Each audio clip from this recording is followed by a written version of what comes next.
How are we going to do this? What do you want to do? In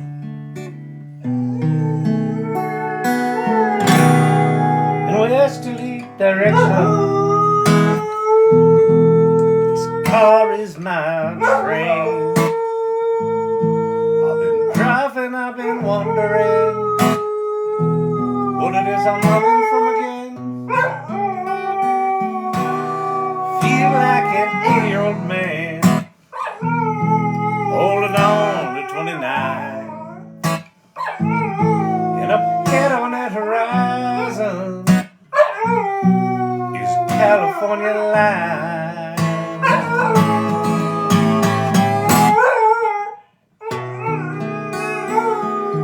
Up ahead, a truck's carrying a wide load. 3-5 house cut in half. Cute little front door and 2 windows, my lord. Ain't sure whether to cry or should laugh. You see, I broke a home up myself once. As I stumbled to that door. Thank you, Robert Rossi. Read a note by the dawn's light. Said, don't you come round here anymore. Well, I've had enough of this freedom on the run. It was a good decision, because that's what I've been told.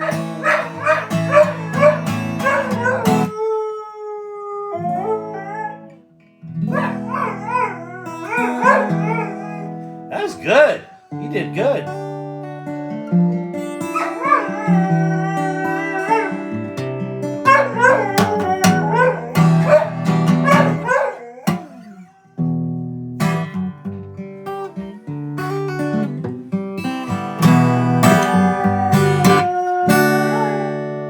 You better be hanging out here tonight. We got some Sora to talk about. I'm Sora with you.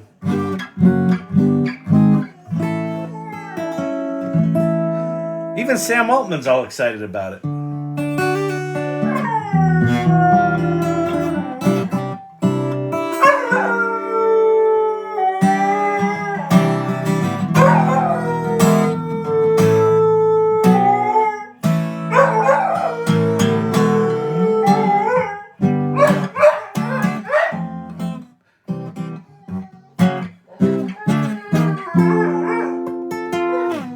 I just quit Peter Zoom to see you, Kyle. Oh, poor Peter. Peter Kaminsky's? Yeah, there's a lot going on. Leah and Jane were supposed to be tonight at this time, but they got something messed up with the time, so they're not going to be tomorrow at 8 p.m. Eastern. So I'll talk about that event. You should, if you want to get in on this, here, creativity and artificial intelligence stuff, you should be a part of the Jane and Leah's creativity. It's like a 6-week program they're putting together with daily video prompts. It's fucking nuts. It's so cool.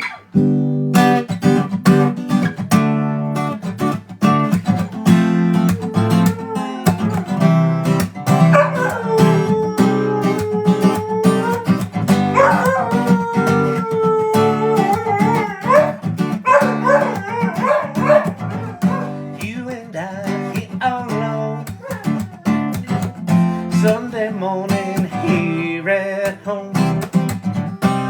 Sky's blue and the coffee's strong. It's true. Then I open my eyes to a dream realized in front of me. And I haven't got a clue what in the world has happened to me. I think I'm happy, like the first day of summer vacation. Happy, gotta get a little rest and relaxation. Happy, like the choir on Sunday morning singing true.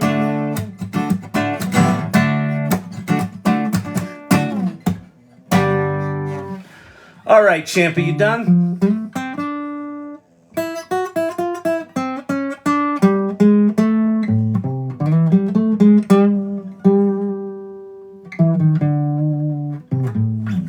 What do you think? You done? A minor? Yeah, A minor, right?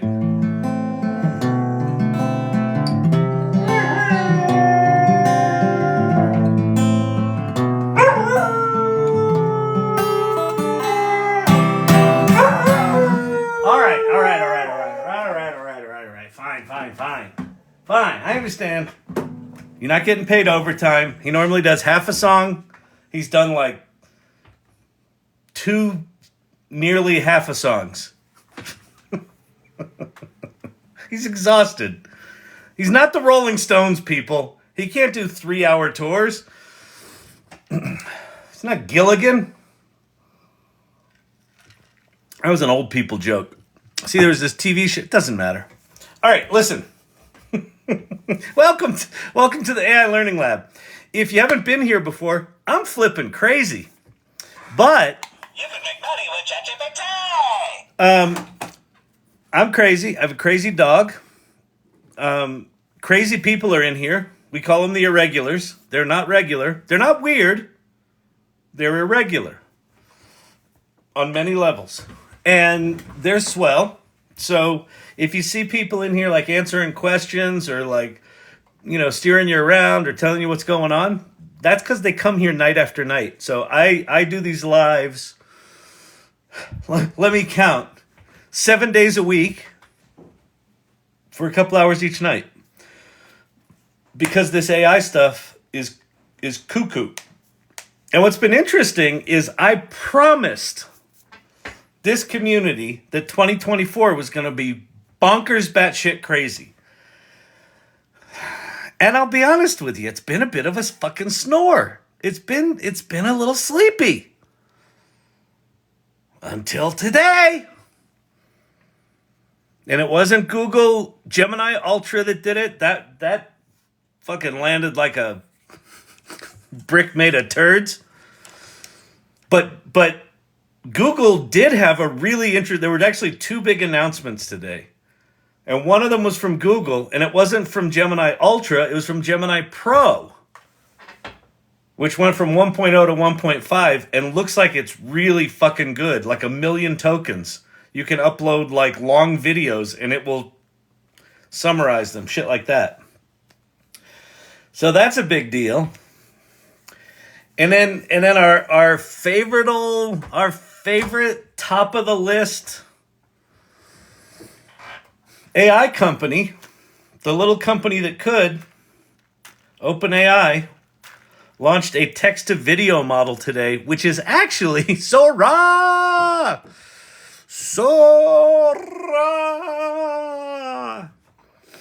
Oh, and I want your help on something. I want your help.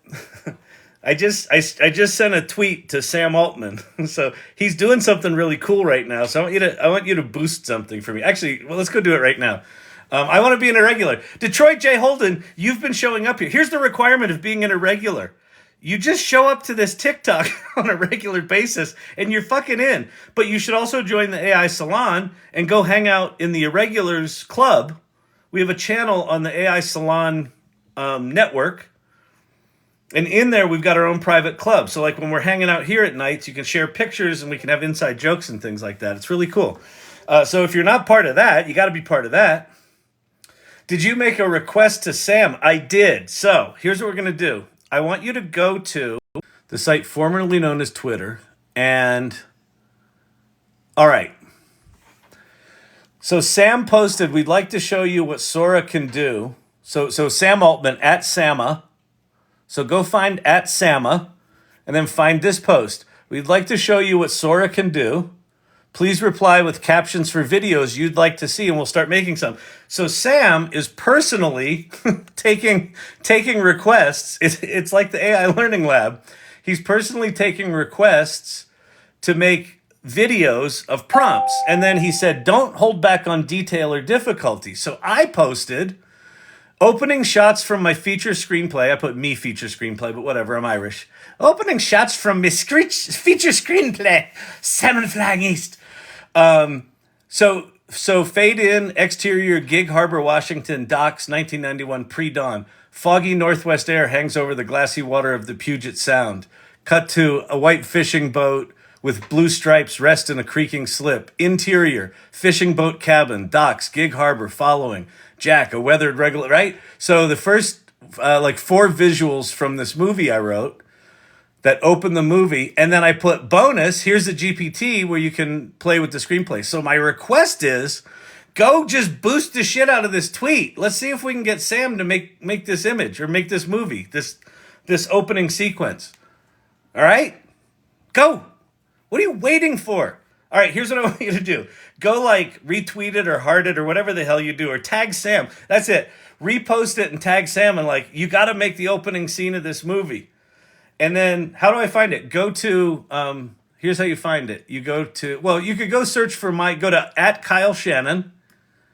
And then, so on Twitter, if you go to my profile, you go to replies. So I replied to his thing. So go to @KyleShannon, go to replies, and then it's like the 4th one. Yeah, the 4th one down right here. Sam Altman, don't hold back on the detail or difficulty. And then I have opening shots from Miss Feature Screenplay.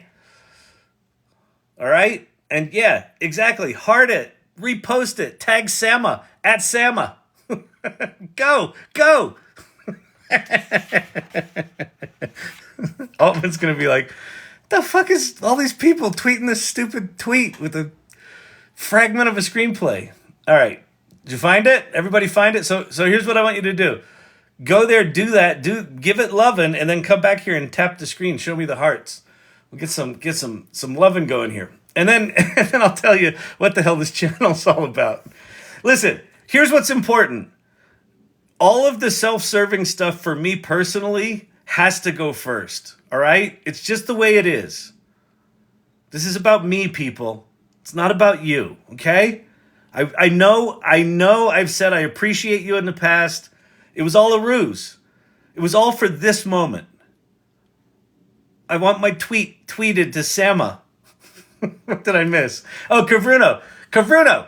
So look, go to my Twitter account, go on Twitter, and go to @KyleShannon. That's me. See? That's an AI-generated version of me in front of a bunch of AI-generated versions of me. Because I can't get enough of me. See how this works? And then scroll down and go to the replies. So the second little tag there. And then scroll past all this shit and get to the Sam Altman reply. So Sam Altman said, don't hold back in detail or difficulty. I'll tell you what this is in a second, if you're just getting here. And then my tweet is the opening of my screenplay. So I'm trying to get Sam Altman to put this prompt in his Sora video generation model so I can get the opening of my screenplay done. Because then I'll put it on the internet and I'll sell my screenplay and then I'll be in Hollywood. I'll be in Hollywood by the end of the week, which is tomorrow. And that'll be it for this. The AI Learning Lab will be over. I'll be like taking calls from Matt Damon and Scorsese. It's gonna be a rough breakup, but this is what I need. It's what I need right now. All right, what's Altman's Twitter handle is Sama, S-A-M-A. What's going on? Did my mouse die? I think my mouse just died. Hello, mouse. Oh, come on, really? Did you just die? It did. Hang on. No! That's okay, I've got a trackpad. But I'll just charge it up. All right. I think I'll charge it up. I just dropped it. All right, so cool? You cool on that? All right, so. All right. So go make Sam happy, or go make me happy. I don't ask for much here, do I? Well, I ask you to show up here. And you just do that anyway, you weirdos. I'm not playing this game. Emilio's wife, she shows up late, and then she's not going to retweet my tweet. And then you'll forget about us. Of course I'll forget about you. Are you kidding me? When I'm sitting at the fucking Oscars, getting ready to go up there to receive my special Oscar for AI-generated feature film?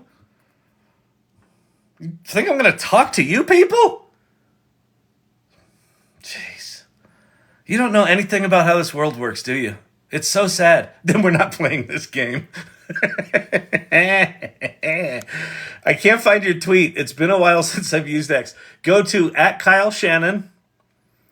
And then on my channel, you'll see tweets or posts. I think they're called posts now. And right next to it, you'll see replies. And then scroll down there. It's like the 5th reply.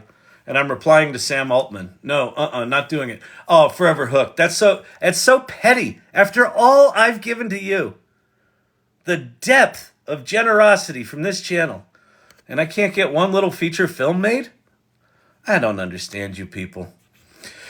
All right. So, if you're brand new here to the channel, my name's Kyle Shannon. We talk about AI stuff, and occasionally I will beg people to retweet something. I think it's the first time I've ever done that. I do try to get you to join the AI Salon. But that's, that's for you. I'm salty. Irregulars? What the heck is that? Oscar winner Kyle Shannon. Exactly. There'll be banners in the back of the Oscars. The Irregulars! I'll be like, could you please have those people removed? I don't know what they're talking about. I don't know why they have posters of llamas. I don't know. I don't know these people. Anyway, welcome Hollywood to my speech. Wait, I've got to go? Okay, yep. No, I haven't received an award? Oh, so I should not be on stage. Got it. Oh, all right. Well, I'll meet the irregulars in the parking lot then. Okay. So, Oscar winner Kyle Shannon.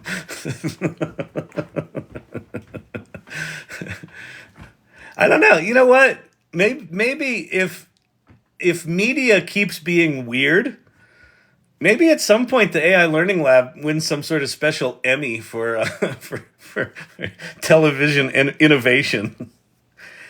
He took a $20 million production studio and made it look like a shitty home office. And the production values of the show were so low that people thought it was just an old guy sitting in an office. It was remarkable. Revolutionary. Peasants, Kyle 2025. Exactly. Oh. All right. So this OpenAI Sora stuff is really, really exciting. Next up, EGOT. You're damn right. We're gonna get a Grammy, a special Grammy, the first Grammy given to a dog-human combo. We're gonna start there. We're gonna turn that into a Broadway show where we're gonna use Krea, real-time image generation, and we'll be doing. It'll be like an improv show with real-time image generation. Oscar, Tony, Emmy, yeah. This TikTok channel will get an Emmy because in 2027, the Emmys are going to open up TikTok as a new network. And then, of course, my Oscar. You think it's a fucking joke, people. It is not out of the realm of possibility. Shit's about to get weird. Maybe the Academy also likes turtles. Exactly. Everything will be turtle themed. Cindy Coon, what's happening? You do look like a celebrity. I was surprised you weren't one yet. Oh, thank you very much.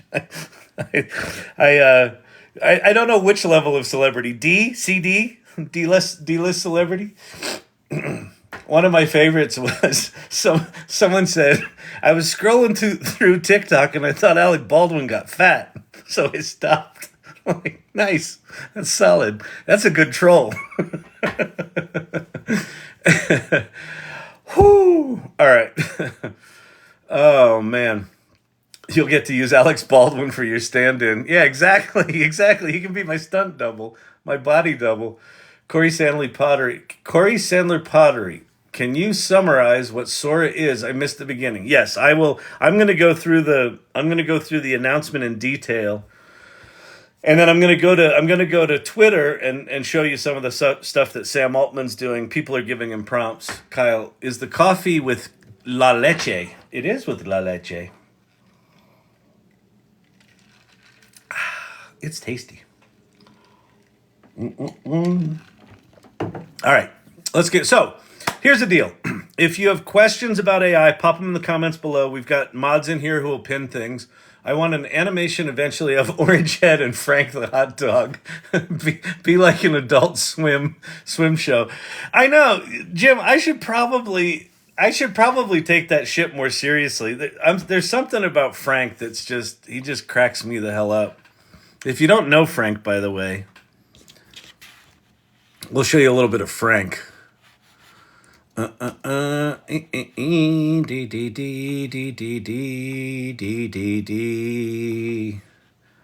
Frank. Okay, I'm going to try this retweeting thing. Thank you, Side Hustle Mimi. I appreciate it. Yeah, retweet it, repost it. Make sure you tag at Sama, at SAMA. That's Sam Altman's Twitter handle. So tag him and say, make the beginning of Kyle's thing. He'll talk about it on his stupid TikTok channel. Comments are flying tonight. Oh, yeah. Fantastic. Tell him what he's won. You can make money with ChatGPT. So listen, things got a little slow in the AI Learning Lab. You mean the Frank that's on my refrigerator? This is that Frank. This Frank was made popular by SourceCamp, who screenshotted this, printed this out, and Frank is hanging on her refrigerator like some sort of twisted grade school creativity pride session. Okay, done, but you better not quit us. Oh, Emilio's wife, I would never quit you. I was just joshing. I'll just, when I receive my Oscar, what will I do? I'll wear a turtle baseball cap. Okay, so shit was a little slow. Like the month of January came and went. There wasn't any really big announcements. February kicked off. We're like, ooh, Ultra's gonna happen. Ultra happened, and it was a piece of poop. And then in the AI Salon, Lord Digital Gods discovered this thing from Adobe Express called Animate from Audio, where you can just record audio.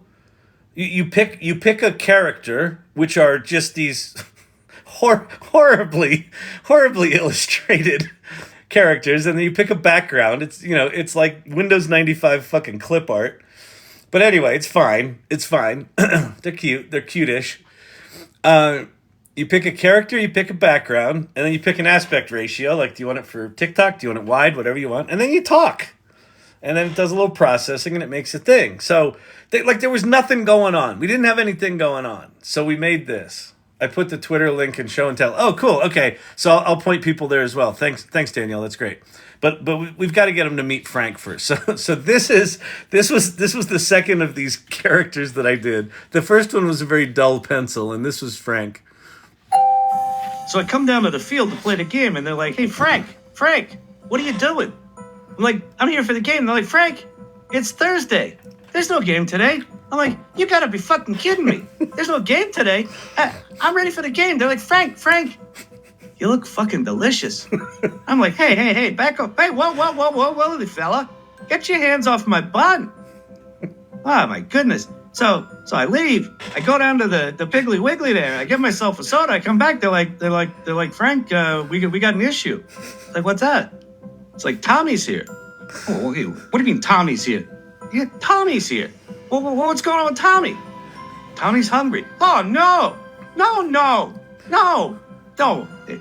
Frank, it's going to be okay. It's not going to be okay. You know, Tommy doesn't stop at fucking eating.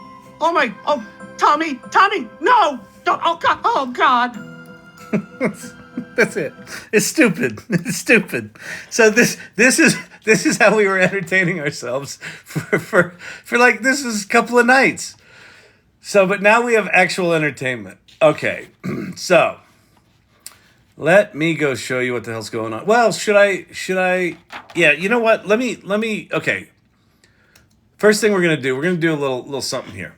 I want you to go. If you're new to AI, one of the most important things you can do right now is be curious and get connected into community. You can show up here every night. The community that shows up here every night is amazing, and this is kind of an extension community of this group called the AI Salon. So the AI Salon, I started the week after ChatGPT came out, so it's been around for about a year.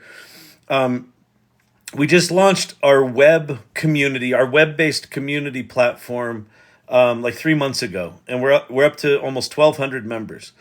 And so this group is amazing. So you go to the salon.ai, and that's going to take you to this link tree, which has got a merch store. So first of all, the AI Salon doesn't cost anything, and it doesn't cost anything because we have people that support us. Like Sherry D is sponsoring the month of February. Also, if you buy any merch, that supports the salon, but it doesn't cost anything. But the first link here, AI Salon Community, will take you to the AI Salon.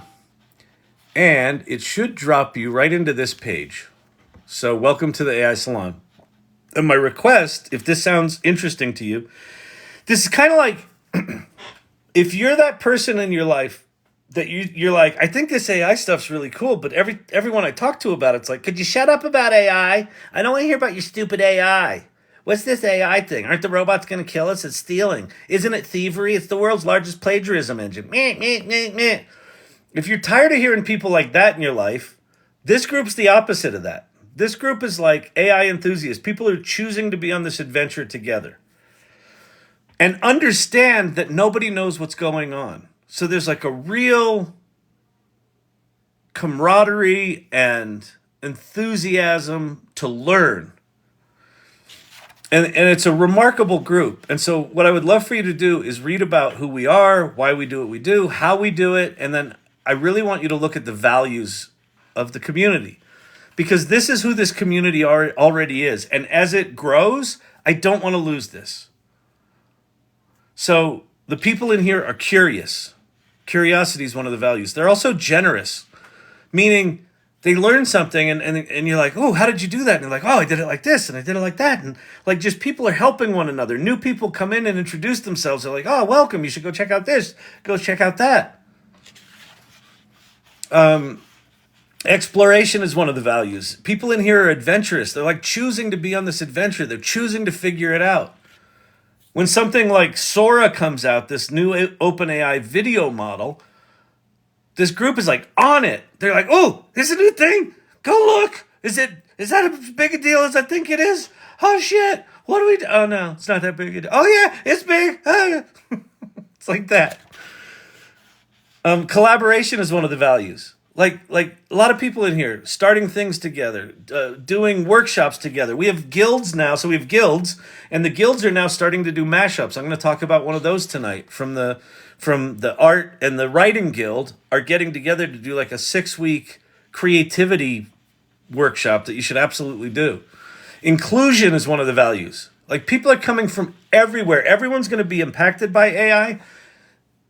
And because no one knows what they're doing with this stuff yet, people are coming from everywhere. So, like, embrace that, because someone who comes from some bizarre point of view where you're like, that doesn't make sense that they're doing anything with AI, they're going to give you the big breakthroughs.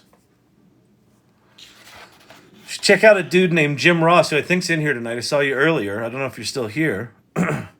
Jim Ross is in the self-storage business, self-storage management, and he trains other people how to do that.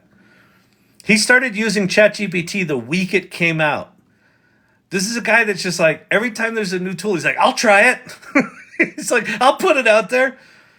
My favorite story of Jim is I was showing how to make Suno songs, not Sora, Suno songs one night. And I said, look, you can make stupid songs. And he had just met with a prospective client. And he goes, why don't I make them a song about self-storage and like the name of their company? So he goes, make a song about, these people at this company talking about self-storage. He sent him the song. 5 minutes later, he gets back an email that says, you're hired. Let's start working together. So it's like, who would even think to do that? Well, people that you don't expect it. And they're in this community. Empathy is another one of the values. This shit's scary to a lot of people. I posted the thing about Sora. I did a video before I came on live tonight, and some of the comments on there, people are scared. right? People are angry. This one dude's like, yeah, it's stealing. I'm never going to use it. I'm like, dare to understand how it works and dare to understand, how to use it well enough to understand where the boundaries of it are. And he said, well, I might be willing to try as long as it's ethical. I'm like, well, step in, start playing, start understanding what it is. You can have a voice in that. In fact, one of the things that when we talk about Sora tonight, they're red teaming it right now. So they're doing testing for safety.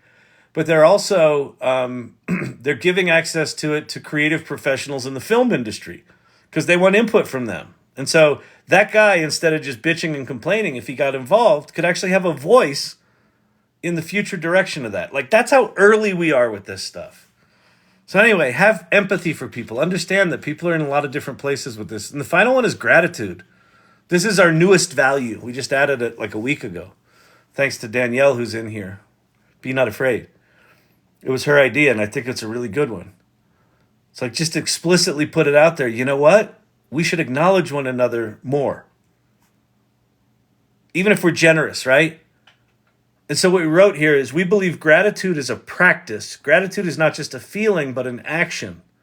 Take the time to acknowledge the efforts, support, and successes of the extraordinary people in this community, especially if someone inspires you. Go out of your way to acknowledge them. Tag them in your post, reach out, and let them know they made a difference. Holy shit, that's a cool community to be a part of. Imagine if people did that on a regular basis. That's who this community is. All right, so if those values sound bitchin' and awesome, great, these are your people. If they sound awful, then they're not, right? And that's cool too. But that's what this community's up to. And then my first request is, go to the introduce yourself section and introduce yourself. Embrace that that value of generosity, and tell us who you are. Tell us what you're up to. Tell us where you are with the AI stuff, even if you're brand new, or even if you've been in it for 30 years and you're cynical about it now. And you're like, I've been telling people about AI for 30 years, and all of a sudden you little whippersnappers coming up here talking about AI like it's a new thing. It ain't a new thing. Meh, meh, meh. Jump in. Tell us what's going on. And then the show and tell channel, as someone just said, that there's cool things here. This is a fun place where you can share things. Ooh, that's really cool. Marrying the elements. Love it. Oh, cool. Oh, that's really cool. Water and fire. That's a good series. That's going to be a good series. Beautiful. Beautiful. Beautiful. All right, here's the link. So the third link, thank you, Danielle. The third link in show and tell right now is the link to my Twitter post that I want you to go tag Sam Altman in. So wait, here, let's see. You got to, I'll put in here. Don't forget to tag at Sama on Twitter. And then I'll put x.com for you people who fall for their branding nonsense. All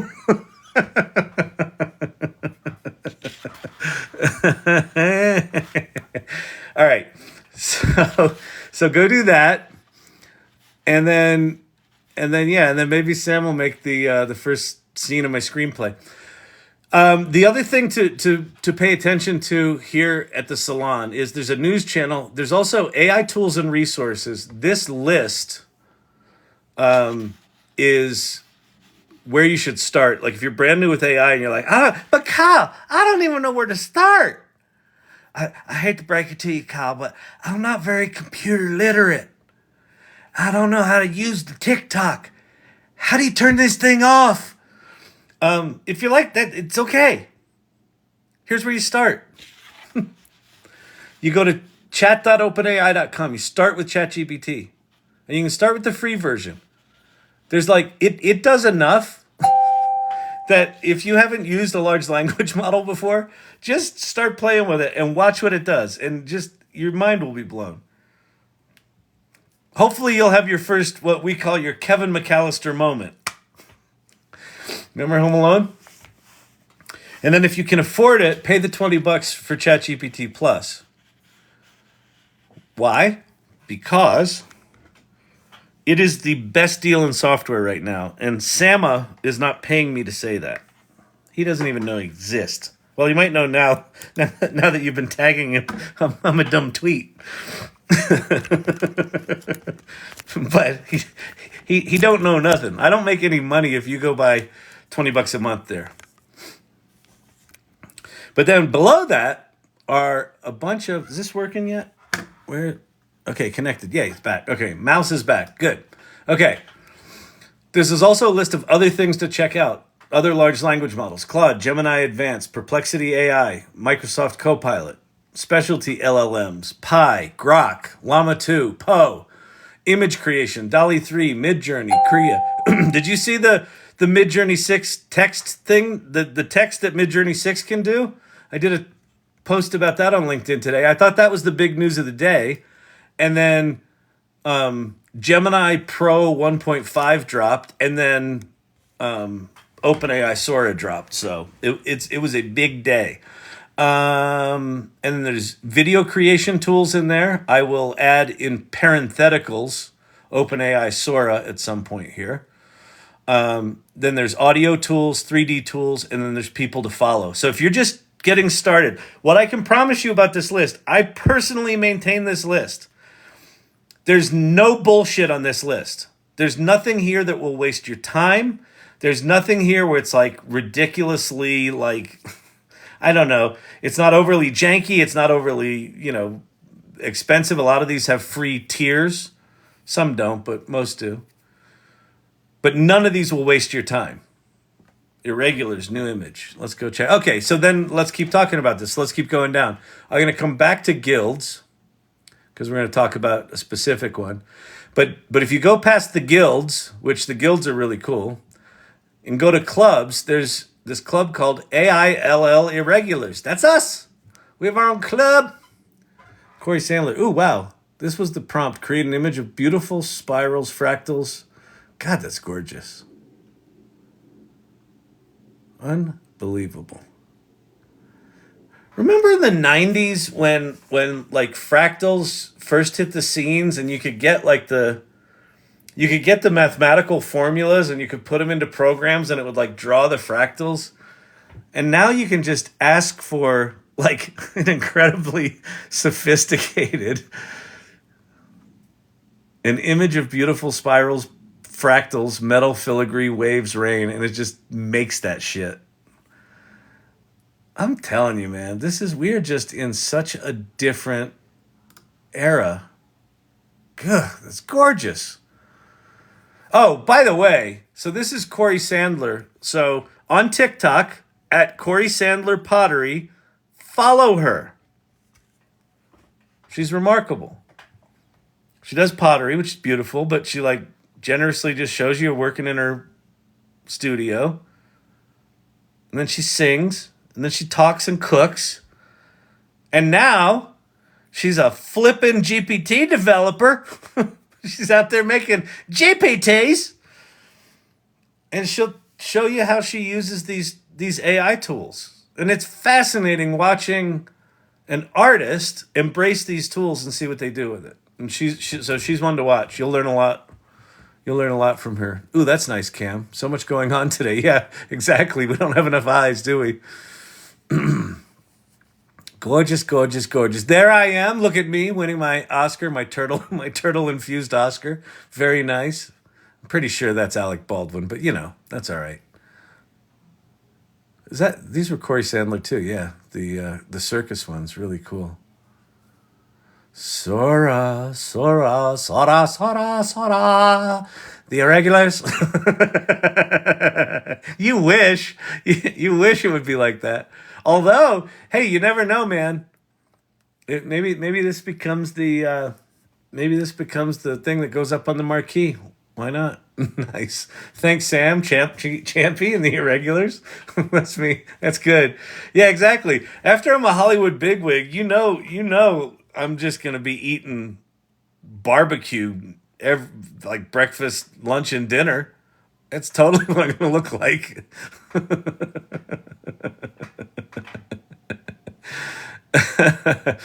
All right. So that is the That's the AI Salon. And then if you go under announcements at the very top, Salon announcements, I just put a new thing in here. So this is a link to the Prompt Creativity Live Kickoff Jam. So Leah Faston, who runs the Art Guild, she also co-founded the AI Salon with me. So Leah and I co-founded this. December 7th was the first meeting of the salon in 2022. And so Leah has teamed up with Jane Endicott, who runs the Writers Guild, and they're doing like this 6-week daily exercise to break you out of, if you think you can't be creative or you don't have ideas or don't know what to do with these AI things or can't quite think about it. They're doing this crazy thing that's kicking off tomorrow at 8 p.m. Eastern, 6 p.m. my time, 5 p.m. Pacific. So go sign up for that shit. Do you know a lot about funnel building AI such as Gamma? I don't, Kayla. Anything that's super tactical like that, I stay away from it, but I don't stay away from it because it's bad. I stay away from it because there's too much of it. There's too many specific little niches. So what I would say is go to, at the bottom of the resources list is a directory called futurepedia.io. So what I would do is go to futurepedia.io, look up sales funnel. I'm sure a shit ton will come up, and then look at the highest, the ones with the most rankings. And just, you're going to have to just kiss a bunch of frogs down there to see if you can find anything that's useful. I would imagine there's some pretty amazing sales funnel stuff going on right now. All right. Okay. Now, that's that. So go to the salon announcements, join that. Go to the Irregulars Club and post anything you're working on tonight, songs, whatever. Go to Show and Tell. And somewhere down in there is the link to the tweet that I want you to tag Sam Altman in. That's just for me. And then AI tools and resources. If you're just getting started and you want to figure out, well, where do I start? What do I do? What I tried to do with ChatGPT was I tried to put a bullet point for everything you should learn about it. How do I learn about it? You just start playing. You just play. And then if you're like, but cow, cow,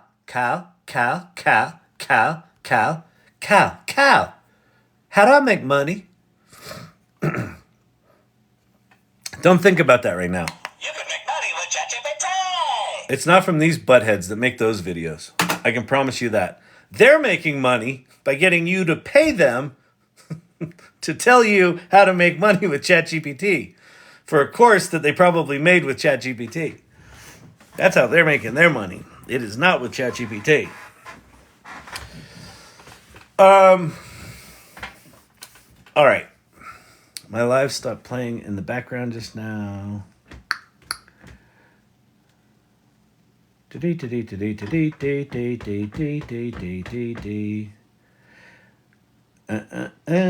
to try to stay awake. Forever Hooked is sleepy. There's no sleeping in AI. All right. Here we are. Look, puppies. Okay, so here's where we are, people. I panicked because I thought it was tonight and I missed it. So excited to join tomorrow night. So Cindy Kuhn, it was supposed to be tonight and they got their wires crossed on timing. So it's actually going to be tomorrow night, 2 hours before I go live. So that's pretty cool. Yeah, that's a good one. Whoa, picture in picture is off the screen for me. I know, TikTok just freaks out every now and again lately. Okay, so you ready to jump into this shit? This shit's cuckoo. I'm gonna do what I did earlier today, which is I'm just gonna go through this document and then we'll go play on Twitter. Maybe by the time we get there, Sam Altman will have created my my Puget Sound movie.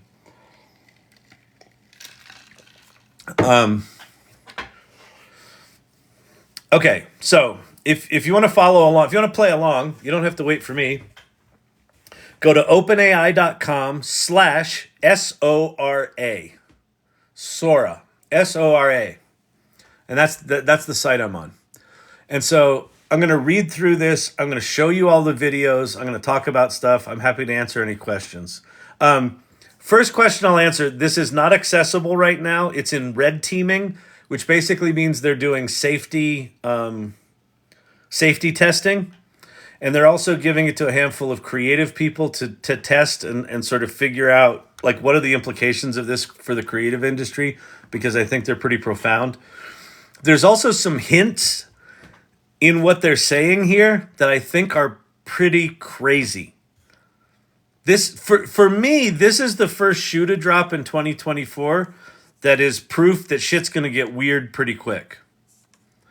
Because this is cool, but what they talk about here is way beyond video. So the first paragraph, we're teaching AI to understand and simulate the physical world in motion with the goal of training models that help people solve problems that require real-world interaction.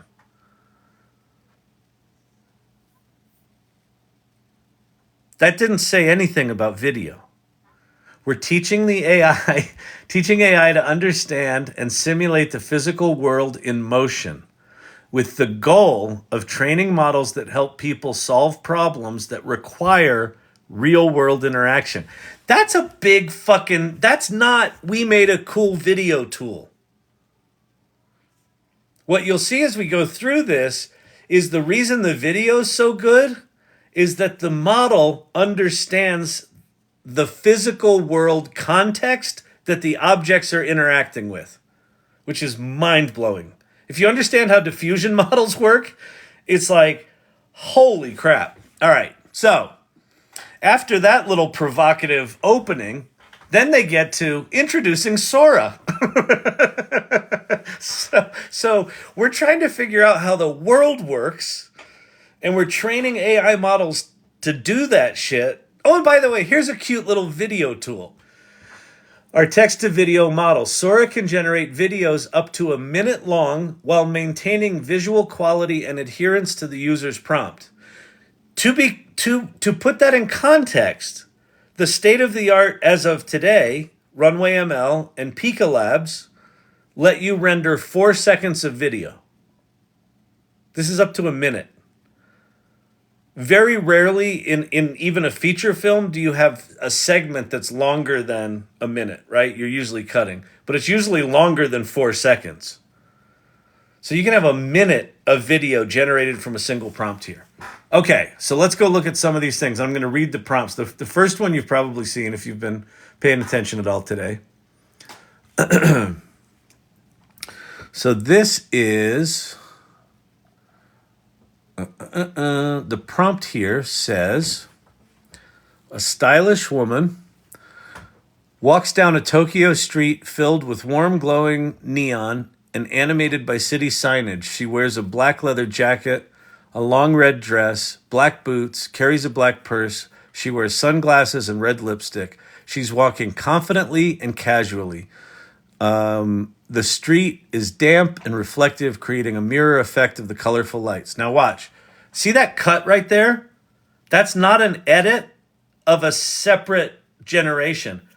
That's all in a single generation. It's doing internal scene generation and cutting itself. This is a 59-second clip out of that single prompt.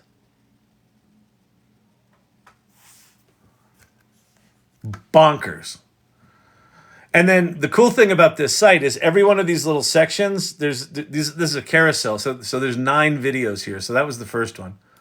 And each little section has its own videos. So here's some woolly mammoths. I think that one's okay, not great. This one's stunning. The prompt here is a movie trailer. This is what gave me the idea of putting Salmon Flying East in there. A movie trailer featuring the adventures of a 30-year-old spaceman wearing a red wool-knitted motorcycle helmet, blue sky, salt desert, cinematic style, shot on 35 millimeter film, vivid colors. all of these edits are the clip that it generated is all these different edits in a single clip. Like it's telling a story. Fucking crazy. Crazy, right? Oh, me thinks Hollywood is in trouble. Still need consistency. Yeah, but wait, consistency. Yeah, but the consistency here is actually quite good. Like it knows this character. Like it's keeping track of what's happening with that character off screen as he comes on screen. Wait, I'm a local cinematographer. What was that? And I'm equally curious as I am terrified. So Mike the Ham Man, here's my strong recommendation.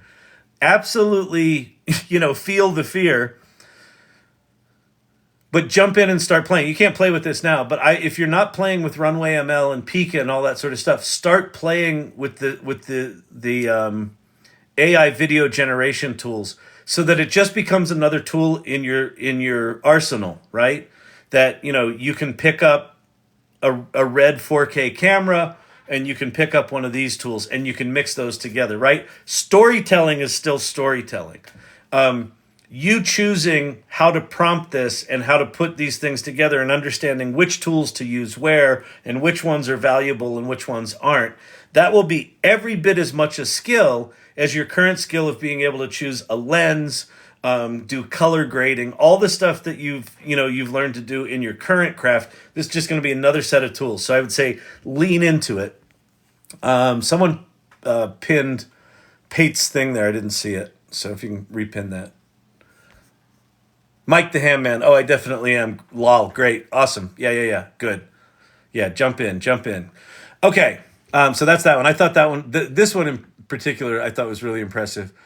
This one for a drone shot, if I've got a drone video business, this one would scare the piss out of me. This is a 8-second long drone panning shot, and like if you're used to watching AI generated video, wait, since when have we decided that AI marketing things was trustworthy? Just anytime it's OpenAI? I don't know that this is trustworthy, and you'll see, Pate. I'll show you some things in here. They even call out things that this isn't good at. I would say, okay, Pate. So here's the deal. I would say, if we're going to compare two random companies, like say Google, I'm just picking that one just kind of randomly, and OpenAI, just because you mentioned it. If I look at what they've presented in marketing and what they've delivered in the marketplace, I would say that OpenAI has a better track record from my experience over the past year. Pfft, you're fanboying hard for OpenAI. I am. Yep, preview of OpenAI.com/Sora. I am. Because I think that this is,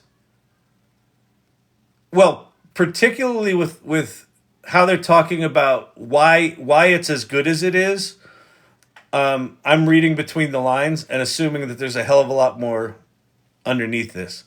Now, is it possible this shit doesn't work, or it's going to cost us, $80, for 100 credits, and that's going to get us 100 seconds of video? It's possible, but I doubt it. All right, let's see. This one's cute. The flame on the candle's really weird and not good, but the dude is good. Like, really good animation. This one's pretty wild. The prompt is a gorgeously rendered papercraft world of a coral reef rife with colorful fish and sea creatures. By the way, Pate, to defend myself a bit here, when the Gemini Ultra marketing shit came out, I did 2 lives that day. And then I spent 2 or 3 nights unpacking and watching every one of those fucking videos. So I can't help it that Gemini Advanced did not live up to what the marketing did there. I would still be talking about it if it did, but it didn't. So if this is a pile of shit when they launch it, I'll absolutely call it out. All right. This is a reef of paper creatures. Wait, a gorgeously rendered papercraft world of a coral reef with colorful fish. Cool bird. If you've seen, what's her name? Kelly Bosch. She's got this bird video. It's very much like that. Look at the subtle little movements there. That's amazing. Cool. All right. This one I thought's pretty good. Pirate ships in a cup of coffee. Come on. That's pretty good. There's a little bit of coherence weirdness there, but it's not bad. This is a dude on a cloud. Okay. Today, Sora is becoming available to red teamers to access critical areas for harms or risks. So red teamers are looking at this from a safety standpoint. They're trying to break it, figure out where the risks and vulnerabilities and how people might use it in a fucked up way. We're also granting, I think this is important, we're also granting access to a number of visual artists, designers, and filmmakers to gain feedback on how to advance the model to be the most helpful for creative professionals. We're sharing our outside research progress early to start working with and getting feedback from people outside OpenAI, which they have a history of, and give the public a sense of what AI capabilities are on the horizon, right? So here's a pile more of these. And some of these are weird. I'll show you a weird one here. That one's really good, actually. So this is the prompt here, historical footage of California during the gold rush. It's so cool that it color graded at 50s, like sort of 50s, recoloring. This is amazing. I know, isn't it? It's just nuts. Is Sora only for paying customers? Sora's not live right now. It's in testing right now. Sad thing about Gemini Advanced, and Gemini had gotten quite good. Advanced is a bit like early-ish Bard. Yeah, so Black Ice, after we do Sora here, if I've got time, I'm gonna head over and I'm gonna see if I can find the release for Gemini Pro 1.5, which also launched today, which looks really good. So Gemini Ultra 1.5 or whatever is going to be the number will probably be even better than that. So that looks pretty strong. All right, here is close-up view of a glass sphere that has a Zen garden in it. In it, there's a small dwarf in the sphere who's raking the Zen garden, creating patterns in the sand. I mean, come on. Look at the reflections, right? Crazy. This one, okay, the prompt here, let me make this, let me read the prompt first. Extreme close-up of a 24-year-old woman's eye blinking, standing in Marrakesh during magic hour. Now watch. Right there.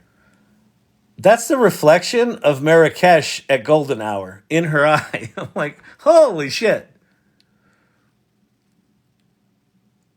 Cinematic film shot, depth of field. Like, that's a cool one. This one's okay. Not bad. Like, the physics are a little weird. They admit that their physics are weird. His feet get weird.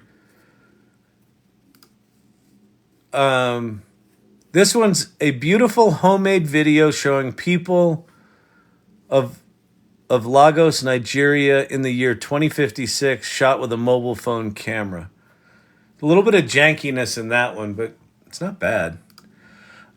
This one's very weird. So what you see in this one, let me make this bigger, is it starts out with none of these dudes. They just materialize out of the petri dish, which it could be a creative choice, but it's really weird. That one's really weird. Also, all the little dudes only have 2 legs. So you see them from the front, they have 2 legs, and then when they turn sideways, they still only have 2 legs. So that one is one that I looked at it and I'm like, why would they include that? But whatever. This one's quite good.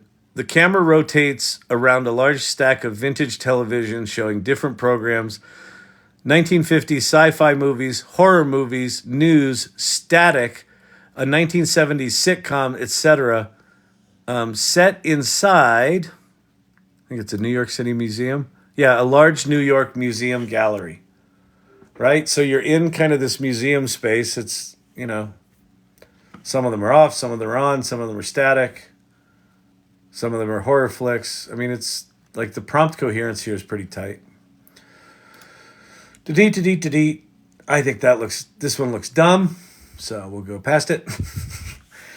Sora is able to generate complex scenes with multiple characters, specific types of motions, and accurate details of subject and background. The model understands, this is important, the model understands not only what the user has asked for in the prompt, but also how those things exist in the physical world. And so the thing that I'm thinking of is, you know how when you do runway sometimes, like it'll be a car and you like have a car in a 45-degree angle, and instead of the car like going the direction a car would go, it sort of slides towards you or it slides away on a 45-degree angle. What this is saying is it understands like the orientation of the object, how it would interact with the physical world. And then the first example is the camera following behind a white vintage SUV with black roof rack as it speeds up a steep dirt road surrounded by pine trees on a steep mountain slope. Dust kicks up from its tires. The sunlight shines on the SUV as it speeds along on the dirt road, casting a warm glow over the scene. The dirt road curves gently into the distance with no other cars or vehicles in sight. Like the prompt coherence here is tight.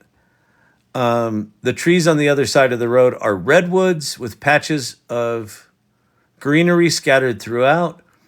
The car is seen from following the curve, making it seem as if it's on a rugged drive through rugged terrain. The dirt road itself is surrounded by steep hills and mountains in a clear blue sky above with wispy clouds. The dust kicking up from the vehicle looks a little fake and weird, but man, the the realism, like if you just sort of covered that up, like that's in the hood, right? That's definitely in the hood. This one blew me away. This one is staggering. So the prompt here, reflections in the window of a train traveling through the Tokyo suburbs. And then look at that reflection as it passes a building. And it shows the reflection of the woman, filming this on her phone. Are you kidding me? And again, how is it doing that? Well, it sounds like this is not just a video model. This understands that there are different objects in the scene that are in a reality. Like it understands the physical world and how objects in the physical world interact with the other things in that environment. This isn't just about video. There's another drone shot. This one's got some janky ass shit. Like the crab's just weird and starts to act like an octopus. The little suction cups on the octopus thing sort of animate on their own. That one's weird. That doesn't seem like one they should have included, but whatever. This one's really janky. Watch her arm. Her arm turns into a pillow. And then the cat gets an extra paw. Watch this. Yeah. Look, cat. Now here's another paw coming. Oh, wait. Okay, her arm turns into a pillow. And then there's the second paw right there. All right, so the jank is still there, but still remarkably good. Like this one, look at when it zooms back out at the beginning of this, look at the water down here. So you know how in Runway, the water will sometimes just sort of morph into objects near it and it'll get weird shit in it. It's got a coherence to it, right? Again, because if they're doing what they say they're doing, where it understands the objects in this environment and how they interact with each other, like you notice the coherence of these three birds is staying pretty tight. They're not getting weird morphy heads. You know, the leaves are just kind of moving naturally. Wild. This one was pretty good too. This is a kind of a natural scene, a Chinese Lunar New Year celebration video with Chinese dragon. Like this, see how it maintains its shape. It doesn't go all fucking janky and weird like all the Runway ML stuff does. All right, so that's that. The model has deep understanding of language, enabling it to accurately interpret prompts and generate compelling characters that express vibrant emotions. Sora can also generate multiple shots within a single generated video that accurately persist characters and visual style. So it's doing those multiple edits in a single generation. So here we are in one room in a gallery. Oh no, it starts in a different room. Starts in that room. Realize that our actual reality is just layers of probability layers. Yeah, it's I know.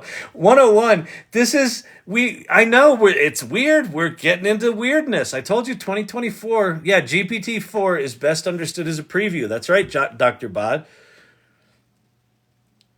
Can you imagine having this? Well, we don't have to imagine it. This is very likely going to be inside ChatGPT-4, this capability. So right now, if you haven't played with DALL-E inside ChatGPT-4, you really should. You should really understand that it can see, that it can generate. Because this capability, you could be talking about marketing for your business and come up with a campaign and then just say, make me that ad. And then off it will go. And by the way, the Gemini Pro 1.5, one of the things they demo is it's got 1 million token context window, and it's multimodal, so you can upload videos and it understands the videos and can jump right to a specific scene in the video just with a prompt. I wonder how long it takes to render this. This is all the stuff we don't know, Joseph. There's two really big unknowns. How long does it take to render these things, and how much will they cost, right? Is this a $50 subscription on top of the $20 subscription, or is this included in the $20? If they include even a limited version of this in the $20 version, holy shit. I doubt that, just looking at the prices of other video generation tools and looking at how long these things are.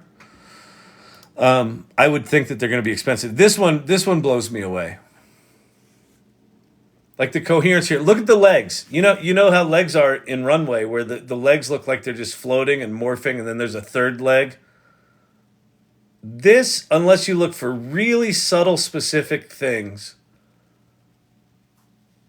doesn't look like AI generated content.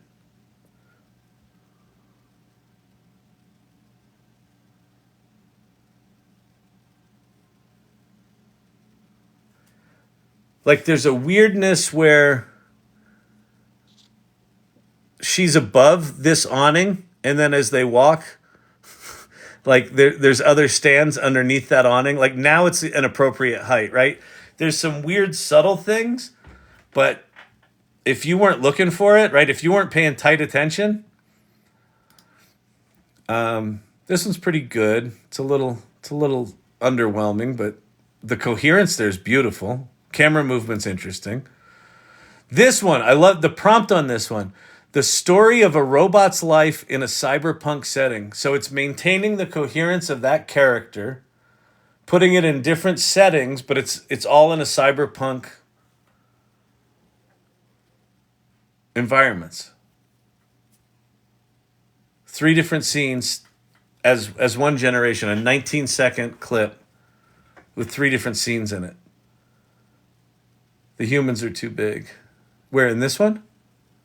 Or in the previous one? Yeah, the humans were too big in the previous one. Yeah. This one's quite good. Although it doesn't quite do the end of this prompt is he smiles wryly as if he's understood the secrets of the universe, and that doesn't really happen. But that's pretty stunning.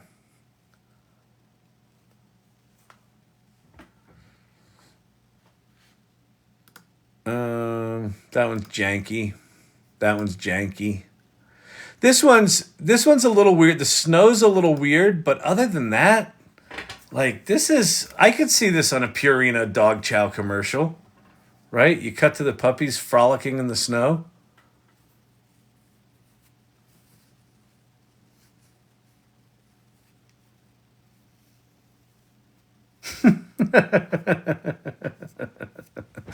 That's funny, Silver Fox.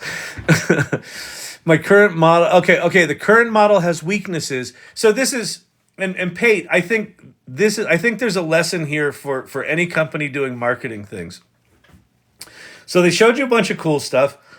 Whether or not they purposefully put in some jank in some of the collections, for one thing, it's not just one or two videos, right? Like each one of these sections has 8 or 9 videos in it. So it's a lot of content. And then this section, the current model has weaknesses.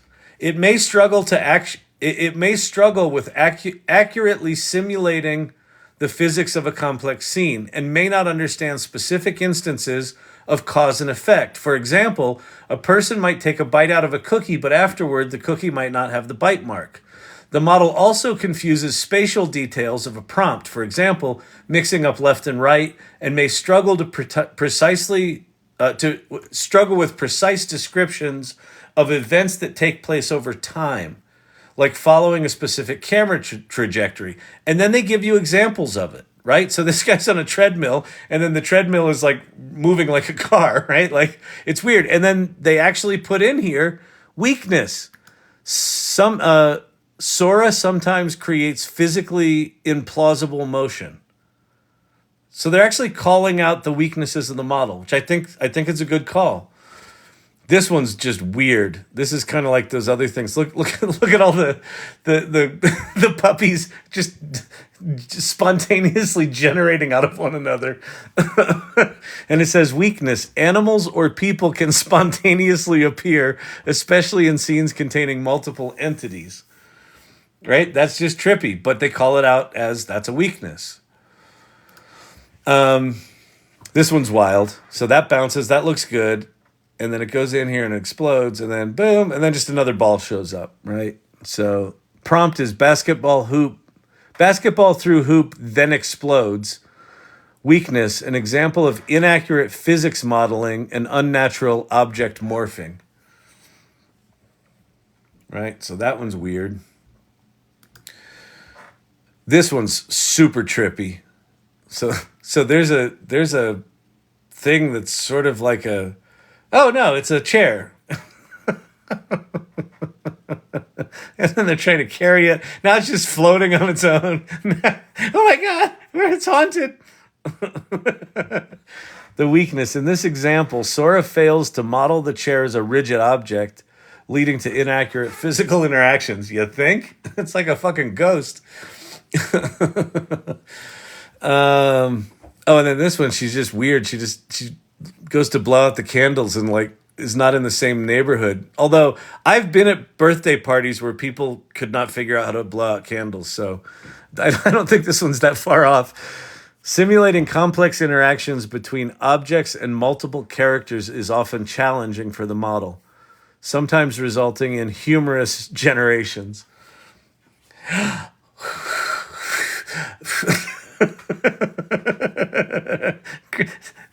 Nana can't blow out the candles again. Jimmy, could you get up here and blow out the candles for Nana? Nana's missing again. Shouldn't they wait until they have a working product? Geez. No, I don't think so, The Shadow. I don't think so at all. They're putting this out to let us know what's coming. And they're also saying, hey, we're red teaming this right now. I would imagine so even though Google's Ultra launch kind of fizzled, What they launched today with 1.5 is really impressive. With Pro 1.5 is really impressive. I think OpenAI recognizes that they can't sit on their laurels. That at some point here, someone is going to knock them off their perch.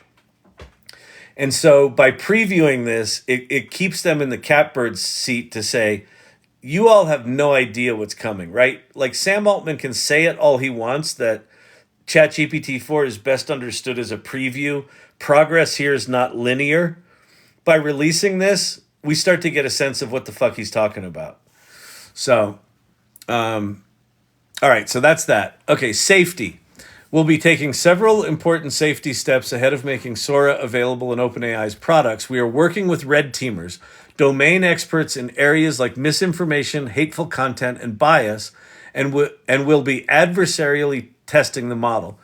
We're also building tools that help detect misleading content, such as a detection classifier that can tell when a video was generated by Sora. We plan to include C2PA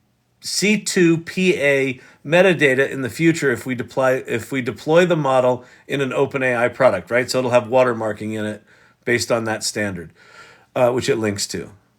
In addition, for us developing new techniques to prepare for deployment, we're leveraging the existing safety methods that we built into our other products like DALL-E, which basically is when you try to get DALL-E to do something nasty, it won't do it, right? So they're basically saying we're going to do the same thing with video. For example, once in an OpenAI product, our text classifier will check and reject text input prompts that are in violation of our usage policies, like those that request extreme violence, sexual content, hateful imagery, celebrity likeness, or the IP of others. We've also developed robust image classifiers that are used to review the frames of every video generated to help ensure that it adheres to their usage policy, right? So they're at least thinking about this stuff. We'll be engaging with policymakers, educators, and artists around the world to understand their concerns and identify positive use cases of this new technology. Despite extensive research and testing, we cannot predict all of the beneficial ways people will use our technology, nor all the ways people will abuse it, right? And that's true. Like, that's why they released ChatGPT 4, is they want people using it to see where the boundaries are. That's why we believe that learning from real-world use is a critical component to creating and releasing increasingly safe AI systems over time. This one's weird. There's a physics disaster right there, but there's other good examples here. This one's pretty cute. That one's not bad, but boring. That one's weird. Watch the seagull that flies in here. It's just bizarre. Physics? Nah. The cat's weird. That's fine, but too dark. That's weird. That's weird. That's weird. This one's pretty good.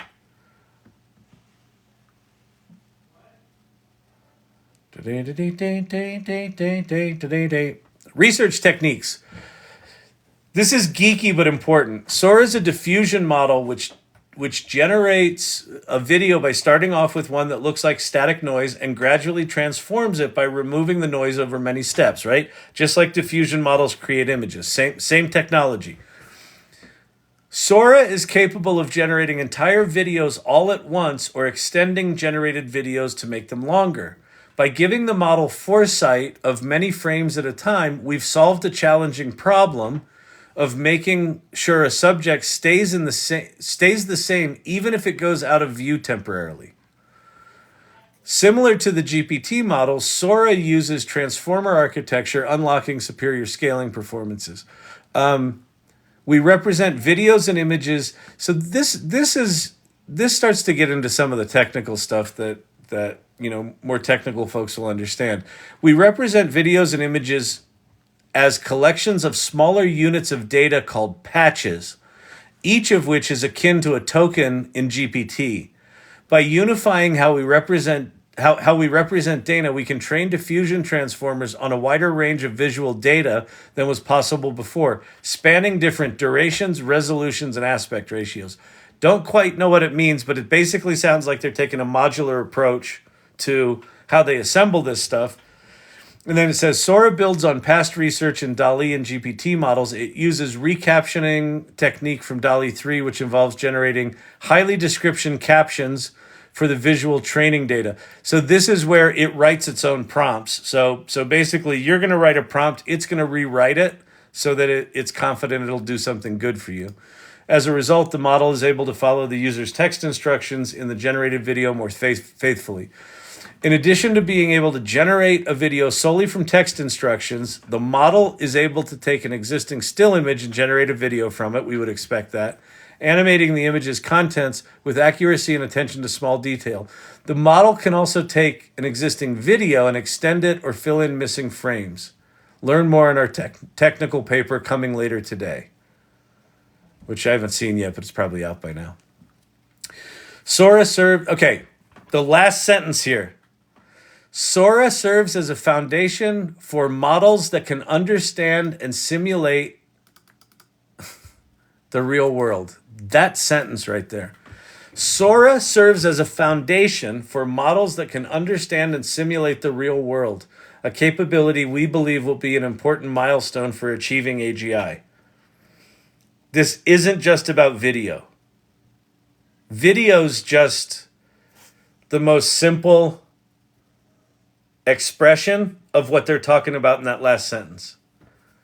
Serves as a foundation for models that can understand and simulate the real world, right? Which is the bookend to the opening paragraph. We're teaching AI to understand and simulate the physical world in motion with the goal of training models that help people solve problems that require real world interaction. Crazy, right? Cuckoo. Nuts. Wild. Thoughts? Questions?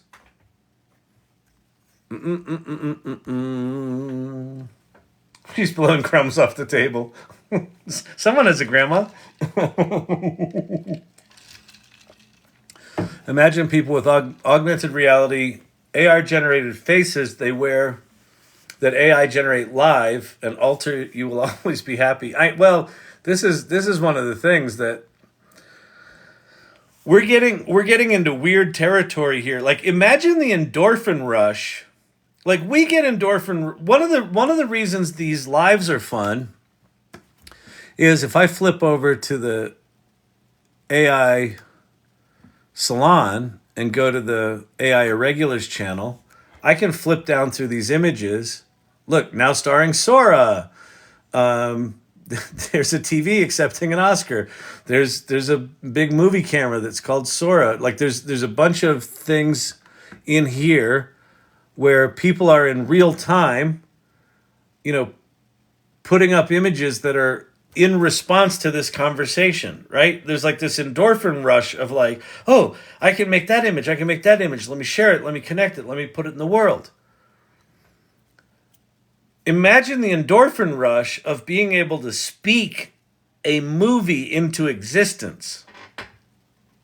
Not just like a video clip, but a story. And if you don't think Google and OpenAI and Meta have versions of these models for all the different media types, you're high on crack, right? They're going to have video, animation, audio, music, character voices, game mechanics. All of that stuff is going to be a stream in these engines that we get to play with. So you'll ask for something, and right now there are all these discrete tools. Like, there was no audio for any of that video we looked at. Well, when they release the fully true multimodal engine, you're not just going to have video. You're going to have video with a soundtrack and sound effects and dialogue and characters. And then it's going to be 60 seconds, and then it's going to be 3 minutes, and then it's going to be 10 minutes. And then it's going to be speak a feature film into existence.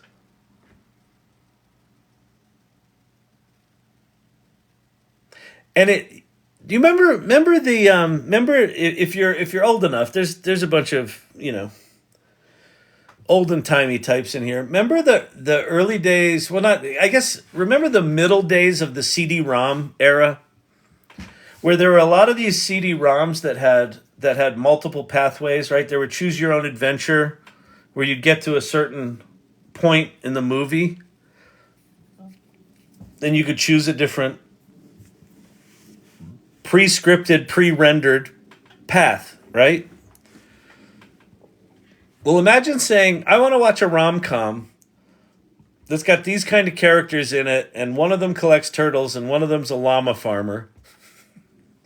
and they start doing things.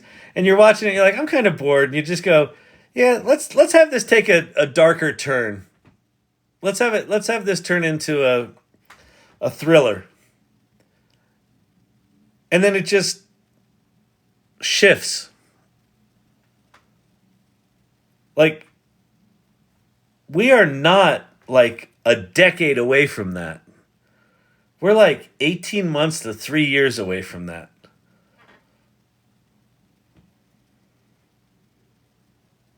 They going to be perfect? No. Are they going to be janky as shit? Yeah. But did you ever watch a Roger Corman slasher flick that he'd make for $20,000? Were they perfect? No.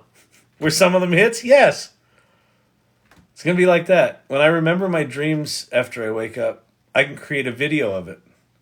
Yeah, Genie9Rob. Genie, have you seen look up Dreamweaver on GPTs. I created a dream interpreting GPT that will ask you a few questions about your dream. It'll then generate a visualization, a single visualization, and then it gives you a Jungian analysis of your dream. It's called Dreamweaver in the GPTs. But yeah, like the future version of that is, yeah, your dream comes to life. You get to recreate the visuals and maybe the audio and the mood of it. Bonkers. I like to put my image in the movie. Yep, we'll be able to do that. Imagine when AI can monitor our dreams and then realize them in video back to us. Yeah, in the morning you wake up and you're like, oh yeah, that was it. Ooh, delete. The cynics have entered the live. That's all right. I don't mind cynics. Listen, this stuff is scary. I get it. It's absolutely scary. And listen, you can be cynical. I would just strongly encourage, don't be cynical from the sidelines. Be cynical while you're using the tools. My experience has been you'll probably get less cynical. Because you'll see how fucking powerful they are. And quite honestly, how inspiring they are. Because these tools are not yet at the point where you just push a button and good shit comes out. You put in a prompt and something shitty comes out and you're like, that's fucking awful. And if that's where you stop, you're absolutely robbing yourself of what's possible. The art right now with exploring all these tools is figuring out where the boundaries are. And if you're a creative person and you can navigate those, you can do some remarkable shit. Like, these tools amplify your vision. They amplify your ideas. They amplify your capabilities. But you have to be willing to embrace the imperfection, embrace the janky. And then if in doing all that, you're still like, fuck it. All right, at least you tried it. But if you're on the sidelines going, these things are not...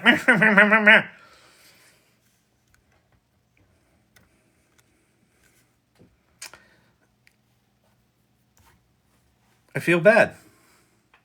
It's why I do this channel. I don't want people sitting on the sidelines.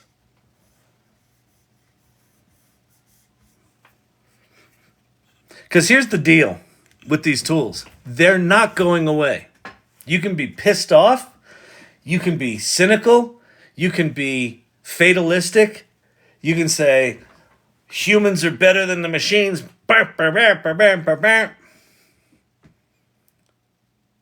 And they're still coming. It's like being pissed off at the printing press or the steam engine or the personal computer or the World Wide Web. College professors picketed when the calculator was invented. Did it stop? Does anyone even know that happened? No. Did it stop it? No. These are the most remarkable tools in the history of humanity. And we get to play with them. We get to play with them. We're lucky enough to be on the planet when someone like Sam Altman has enough of a vision how to take something like a transformer and jam enough fucking data in it that it spits out crazy cool shit. And it's cool enough that 100 million people used it in the first 6 weeks of its existence with no advertising. Word of mouth only. That's why all the other companies are doing all this AI shit. Because of that. November 30th, 2022. We're like a year and change into whatever this thing is becoming. It's not going away. And we're not even at the tip of the iceberg. Like we're at the it's like this is the tip of the iceberg. We're like way up here. Like we don't even know what the fucking tip of the iceberg is right now. This tech will allow me to show the world a better way. Money based on each other's infinite worth. Yeah, I think we move into an incredibly prosperous time. An incredibly prosperous time. But to get to that, we're going to have to go through some fucking changes. And what do humans hate? Change! All right.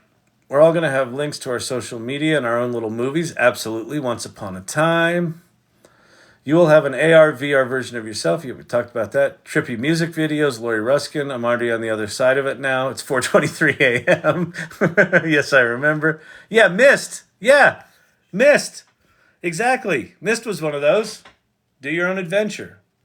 In the end, what you realized with Mist, though, was that there were like 4 sections with like, 5 things each you could do in each of 4 sections? Like when you get done with it, you're like, oh, like you could map it on a wall and it would be a finite, very, very finite world with finite things.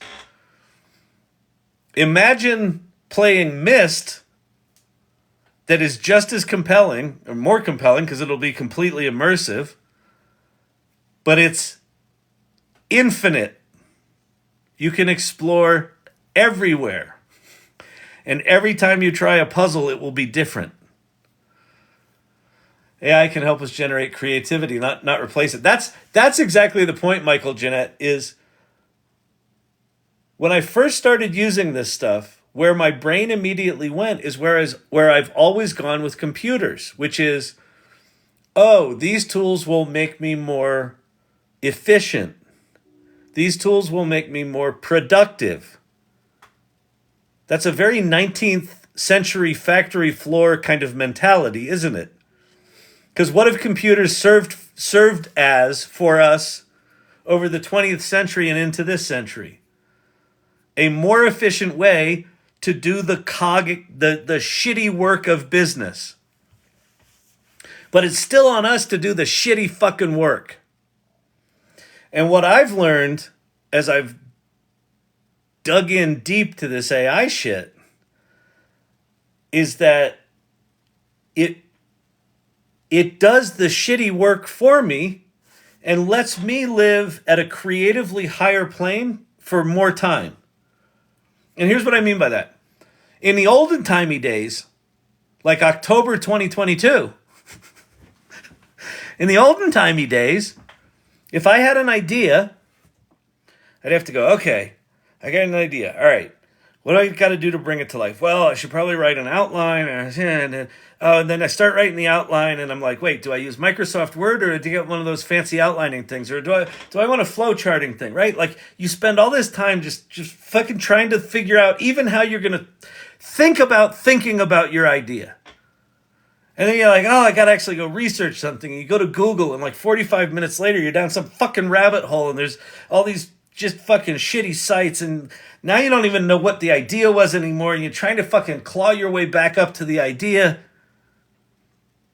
And 2 or 3 hours later, you maybe have the idea articulated to some level of completeness that you can stand back and look at it and go, that was a shitty idea. Or, yeah, that's a good idea. And then you go farther, right? But that was like 2 to 3 hours of like creative energy just getting the idea out of your head. And what I'm finding now is I have that same shitty idea and I go, oh, okay, I got to create an outline and this. I'm like, oh, no, I don't. Dear ChatGPT, could you see if this is a shitty idea or not? Oh, that's not bad. Like, in 30 seconds, it's articulated. And then I could go, oh, give me 3 more ideas like that. Boom, there's 3 more ideas. Oh, that's kind of cool. Ooh, if I took that idea and I put them together, what if I put these 2 ideas together? What would that look like as a transformer machine? Up comes an image. Oh, that's pretty good. Could you make it more steampunk? Boom, there it is. It's like bang, bang, bang, bang, idea, idea, idea, idea. If you're not fucking playing with these tools, you're missing that gift.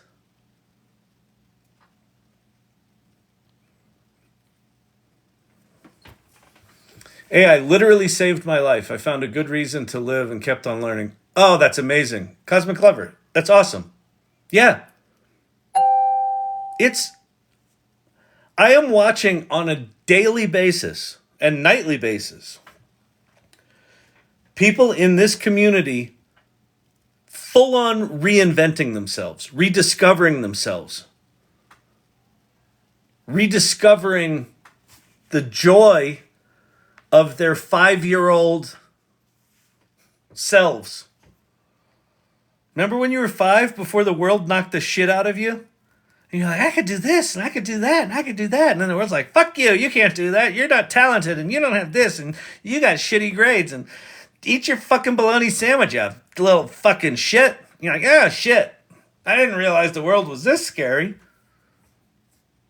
And so you shut all that shit down, right? Okay, I'll be an accountant.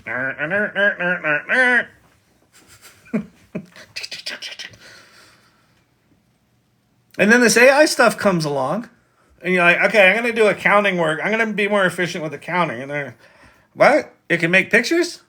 All right, well, make a picture of a calculator. Oh, that's pretty clever. Huh. You know, I could probably make a picture of a Pegasus, too. Could it wouldn't do a Pegasus, would it? I could understand how it did a calculator. It's simple lines. It just draws it. Make a Pegasus. Oh, God. I could make Pegasus. You know, I had that idea for that game. Could it help me make a game? And then all of a sudden, that person that was shut down is rediscovering that little kid inside them was like, oh, I can make shit again. I can dream. I can take these dusty ideas. Lunastick in here, Daisy talks about she had boxes of index cards of ideas. She did stand-up comedy. She did politics. She captures her ideas. And AI came along. She's like, oh, not only do I have ideas here, I have boxes of ideas. Pull out an index card. Put it in AI. Oh, there's a GPT. She's made 105 or 110 GPTs at this point. She's a software developer now. Did she learn to code? No.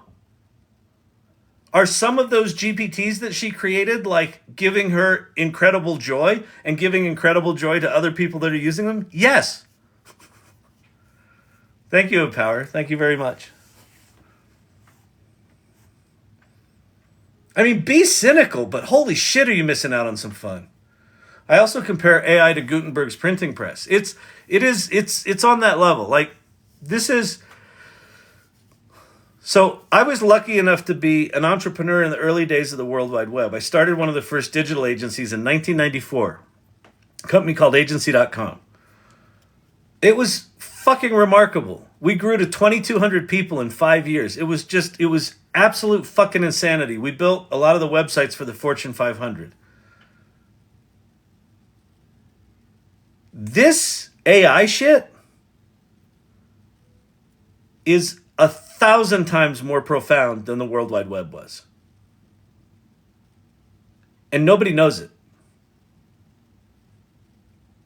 Like, the amount of people who've paid for ChatGPT 4 and use it on a regular basis is like 4, 5, maybe 6%. Probably in the US.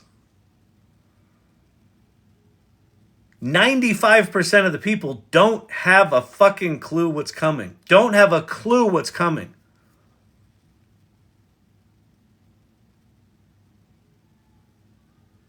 And it's coming so fast. It took the World Wide Web to get to 100 million users took 6 years. There was no infrastructure. Nobody had internet access. There was like 3 HTML tags. You couldn't even center images on a page when I started.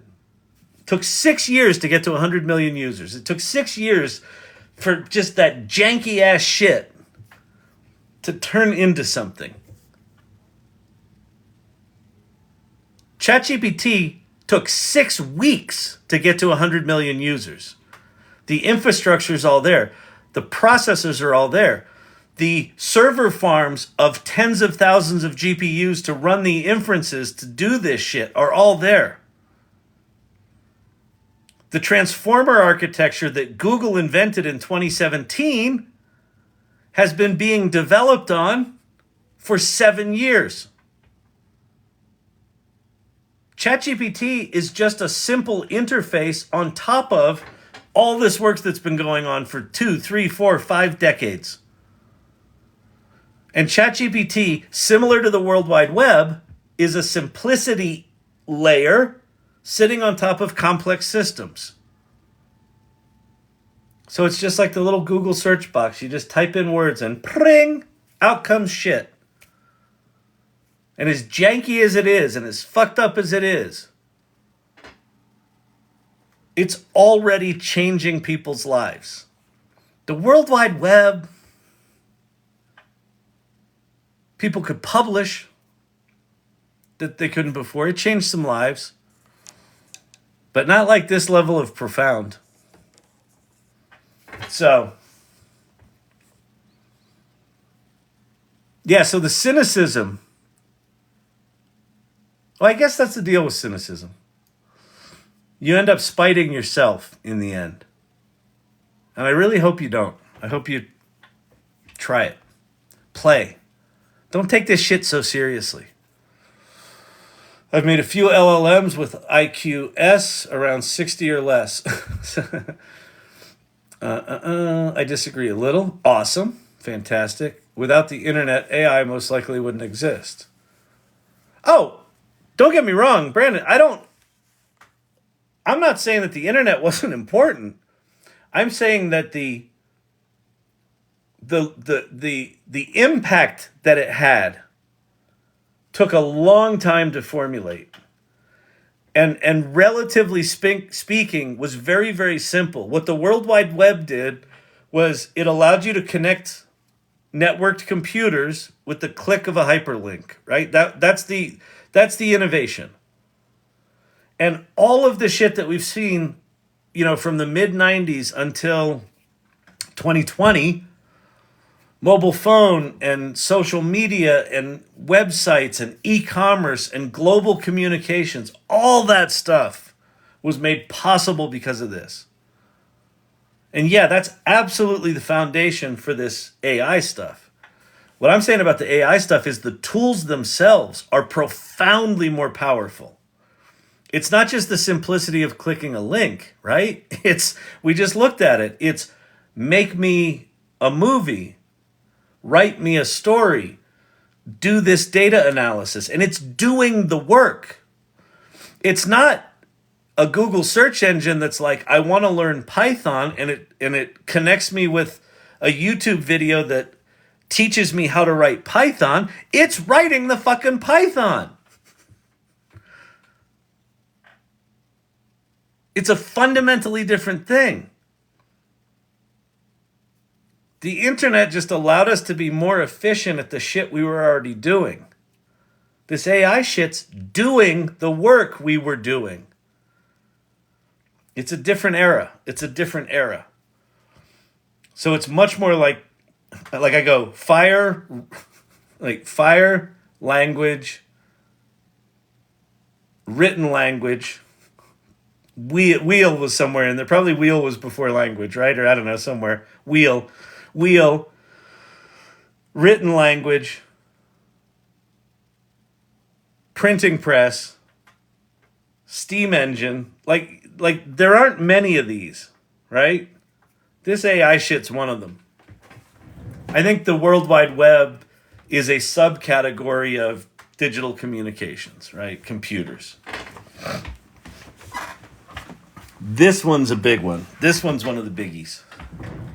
It's going to fundamentally alter how we define work, what we value in work, what our contributions are in work.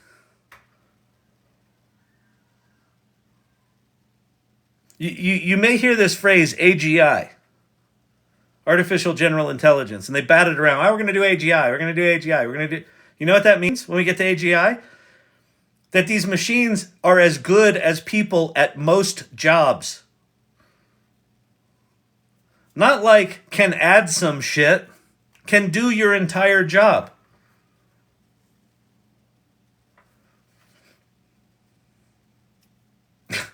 Two Block Tom, Kyle, your enthusiasm is contagious as fuck. Thanks.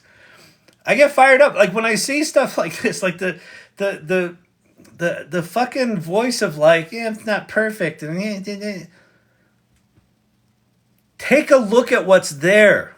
Don't sit on the fucking sidelines. Try it.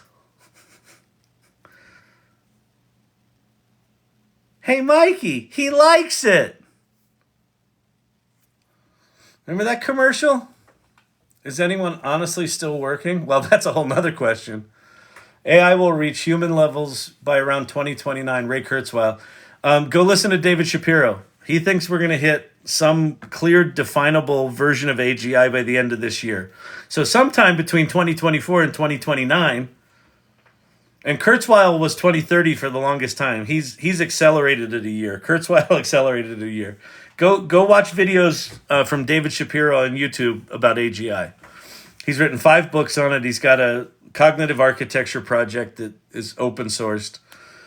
He thinks we're essentially there. I'm going to go with not this year, but this year is going to get really fucking weird. It's going to get weird. And I think Sora is the first domino to fall of at least seeing something that's like, oh shit. I'll tell you. So I've been on this here TikTok shit for a year and 3 months. And I got 23-year-old twin boys. They're right up there. They could give 2 shits about AI. They don't care. They're not interested. They're like, yeah, whatever, Dad. You should check this out. ChatGPT's cool. Yeah, whatever, Dad. You should see GPTs. Yeah, whatever, Dad. I showed them Sora tonight. That first video of the woman walking through Japan rainy streets. And I said, look what this thing can do. Both of them said, oh, that's, They've never done that. Some shit's coming. I hope you'll be live streaming the birth of AGI. Fucking right I will.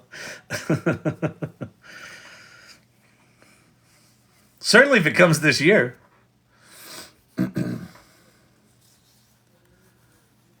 Is this a different David Shapiro? It's he's at Dave Shap on YouTube. It's on, if you go to the AI Salon and go to AI Tools and Resources, scroll to the bottom, and David Shapiro's there. Let me see if the link is still right. That page isn't available. He changed his friggin' name again. Hang on. He did this once before. Make up your mind, Dave. David Shapiro. David Shapiro. What did he change his name to? At Dave Shap. That's right. Why is it fucked up? Hang on. Hang on, people. We're going to fix this nonsense right now. Let me edit this. Edit.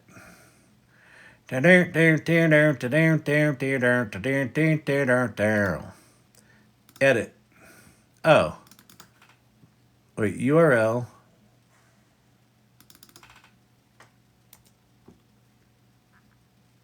Update.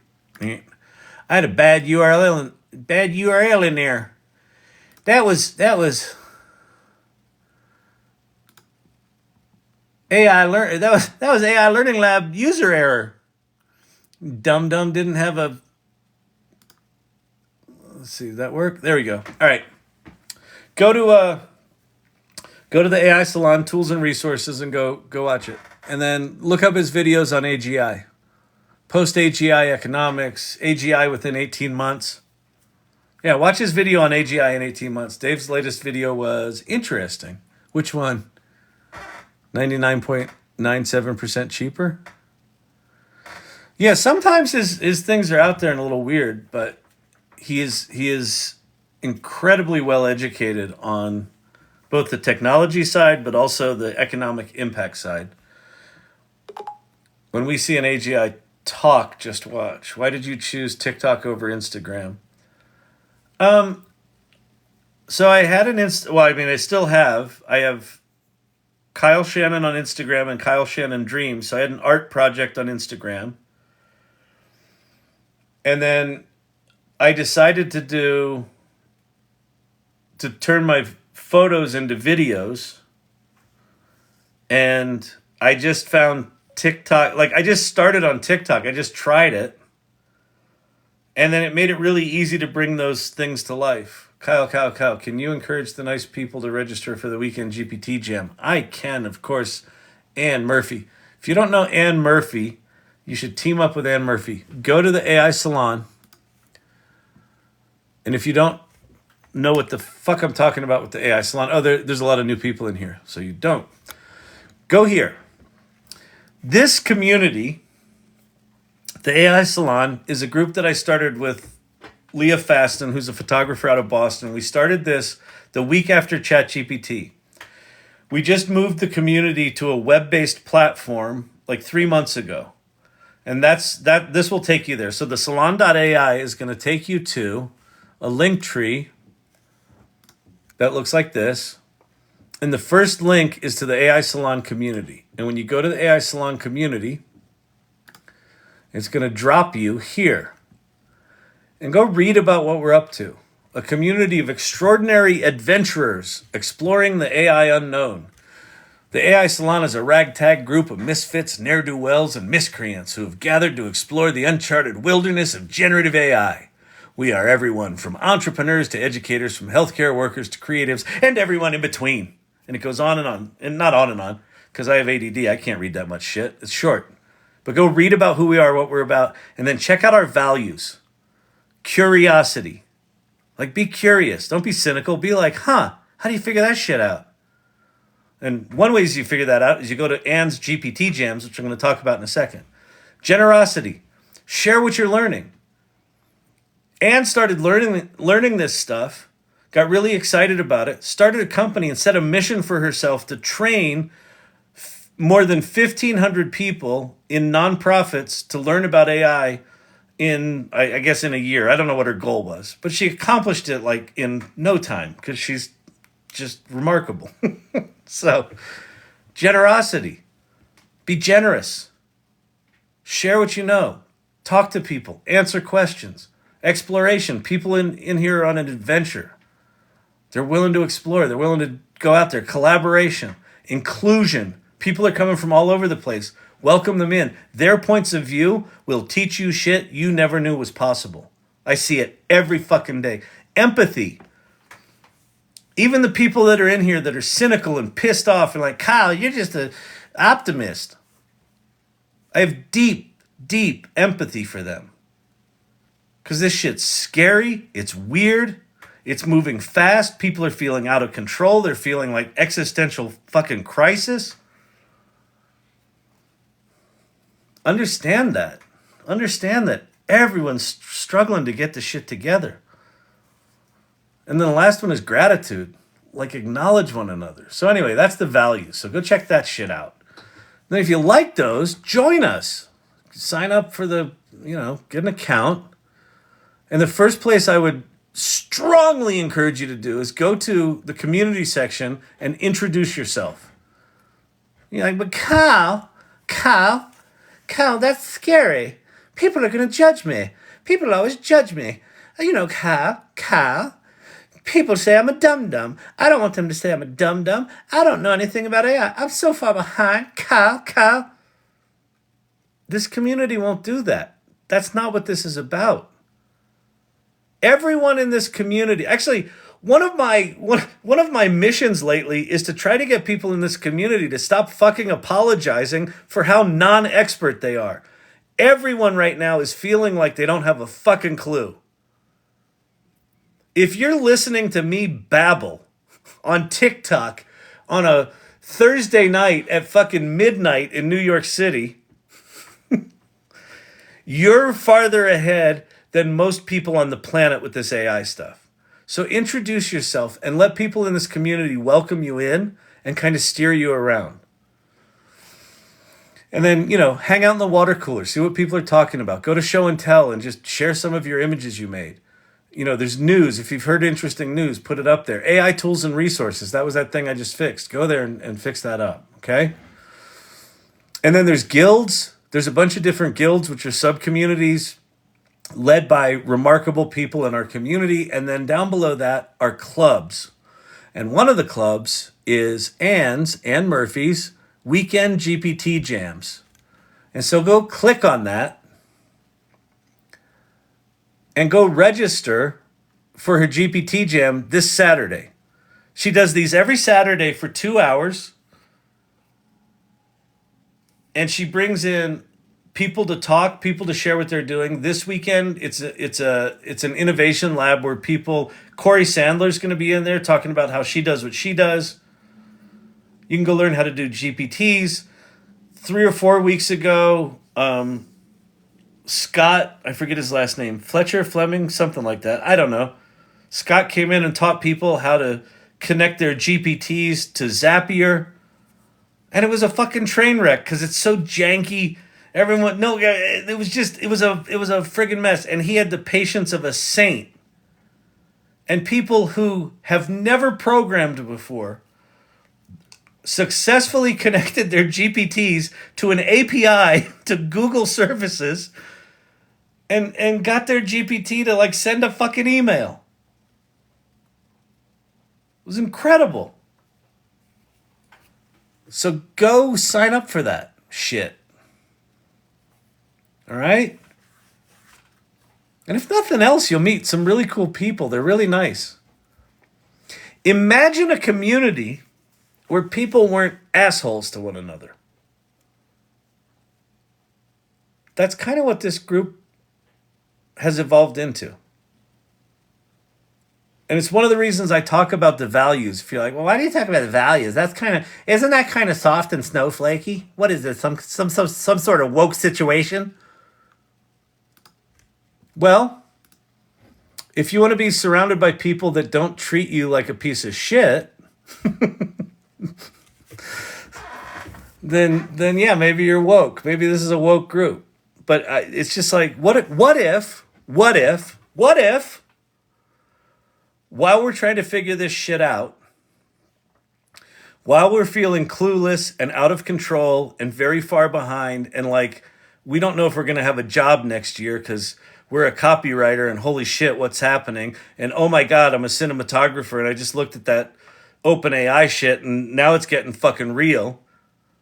What if instead of having to do that on your own, you could come into a community that weren't assholes and we're supportive and we're willing to be vulnerable enough to say, yeah, I don't know what's going on either. I'm scared too. But you know what I figured out this week? I figured out how to make a GPT. What's that? Oh, you don't know what a GPT is? Want to see something cool? Yeah. Imagine a community like that. That's what this is. Not what it wants to be, what it is. Why I talk about these values all the time is these values were derived for how the people are behaving in this group, not the other way around. It's not like we want to be like this. It's like, this is who we are, and I want to keep it like this as we grow. So if you look at these values and they feel like foreign territory to you and they turn your stomach, this isn't the people for you. If you look at these values and you're like, holy shit, that would be cool if that existed. Guess what? It exists. All right? So if you dig that, join. Step 1, introduce yourself. Go introduce yourself. Let's see. Last introduction, Kayla Gagnier. Gagnier? Introduced herself 9 minutes ago. Kudos. Yay. And then just scroll right down to Anne's GPT jams. And then also, the other thing you should do, go look at, I think you can see it both in Leah's Art Guild, should be right at the top here. Sign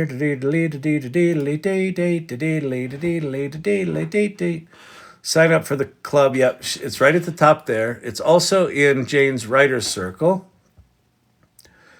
And if you go to Salon announcements, the first announcement is about tomorrow night, Leah and Jane. So Leah's the co-founder of the salon with me, and Jane runs the Writers Guild. They're doing our first official guild mashup, and they're putting together a 6-week daily course to put you on a creativity journey with prompting and image generation that's going to blow your flipping mind.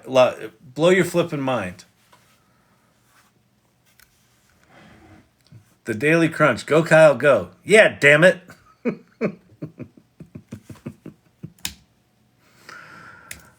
I'm telling you, man. It was funny. I just looked over at the mod channel. So the mods that help me make sense of what's going on in here. There's one little comment in there that said, what does it say? The cynics have entered the live. Welcome. Listen, if you're a cynic and you're bitter about this shit, but you're still here, you're curious. Maybe just tonight, let the guard down a little bit. You can come back to your cynicism, I promise you. Take your cynicism, like, You can make money with ChatGPT. just take it like a little thing and just set it over there and just go play with AI tonight. Go to chat.openai.com if you haven't. Or if you have, like, dig deeper tonight, right now, if you're still here.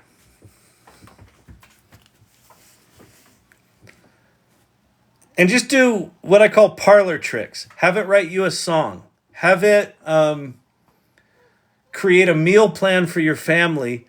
The focuses primarily on gummy bears as a main ingredient. Like, just, like, really try to have ChatGPT do anything. Have it write code for you, but I don't code. Do it anyway. And then ask it how you run the code it just wrote for you, and it'll tell you. That was my big epiphany with ChatGPT. Was I was sitting like a week and a half after it came out, I had heard that it can do coding. And I haven't coded in for fucking ever. And I've never really coded all that well because I just did HTML when there were like 6 HTML tags. And so I'm sitting on the wife, I'm sitting on the wife. I'm sitting on the couch. My wife's watching TV. And I say, "Oh, ChatGPT, make me some Python code." And up came some Python code. I was like, "Ooh, that's really cool. Looks pretty. It looks like I've seen people code Python. That's what it looks like." And then I realized, oh shit, I don't know how to run Python code. And it was funny. What immediately hit me when I said I don't know how to run Python code was like this panic of like, oh shit, I'm clueless. I would have to call someone and that would be embarrassing. And I'd have to admit that, I own a tech company, but I don't know how to run Python code. Guess what? I didn't have to do that. Hey, ChatGPT, I don't know how to run Python code.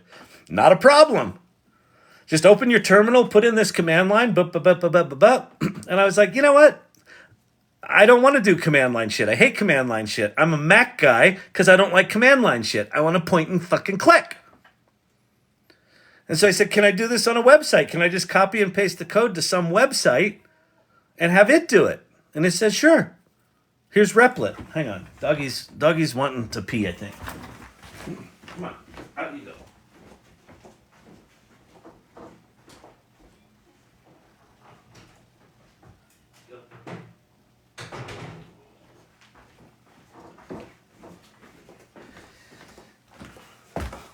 So I copy and paste my code into Replit, and it gives me an error. And again, I have that fucking panic of like, shame, you're a bad man. You know nothing about technology. They will judge you. I said, it gave me this error, and I copied and pasted it and put it in there, and it goes, oh, that's not a problem. You just install this library. I was like, fuck, how do you install the library? And it never judged me. It never got like cranky and pissy and like, oh, okay. Oh, I thought you would have known this by now. It said, on Replit, in the lower left-hand corner, you click on this button, and in the upper right-hand corner, in the little search box, you search for this name of the library, and you hit install. And I did that, and I hit the play button, and it ran. And I was like, holy shit! That was like a little fucking miracle. Within 90 minutes, I had written a fully functional Python application that was making calls to the OpenAI API. If you don't know what that means, ChatGPT will tell you, but basically, my Python program was talking to the back end of OpenAI, generating content. I'd made a Python application that asked someone about a topic and then asked them 3 questions about it and then generated 5 pieces of social media content. I did it in 90 minutes. I've never written a line of Python in my life. If you haven't had an experience like that, where this thing blows your fucking mind to the point that you're like, what does that even fucking mean? You're not playing enough. Play. Dick around with it. Go make images. Go make songs. Go make a fucking movie. It doesn't matter. It literally doesn't matter. Go to GitHub Copilot and have it pair program with you. I saw in the news advances have been made in Alzheimer's due to AI. The amount of the quality of life improvements that AI is about to unleash on us in health and science and discovery is going to be fucking incredible. I lost my dad to Alzheimer's. I mean, that one in particular, these large language models are going to be spectacular for.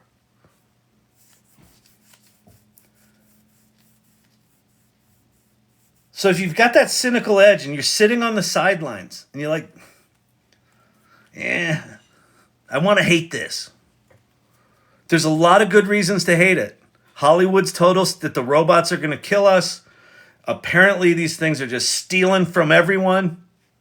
It's the world's greatest plagiarism engine. It's hard. It's technical. There's all the excuse board for why not to do AI is a fucking mile long. It's so easy right now to be cynical and on the sidelines. What if, for tonight, you step on the field? What's the worst that could happen? You prove yourself right and you realize AI is a piece of shit and I'm never going to use it again. Great. At least you tried it. Oh my God, if I get my mind blown, do I end up with Kyle here? You can. You can go to the AI Salon and ask for the Kyle. I need a haircut so fucking bad. It's so bad. Kyle, go check out the Irregulars channel. I posted some images. Gen Turbo Speed. It's fast. Oh yeah, the Turbo stuff, the SDXL Turbo stuff's wild, isn't it? Let's go look at the Irregulars channel.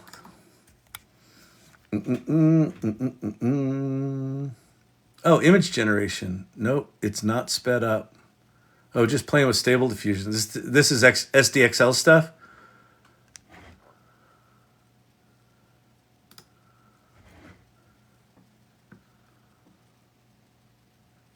Oh yeah, this stuff's crazy. Yeah, this is SDXL Turbo. Is this Comfy UI? I don't know what this interface is, but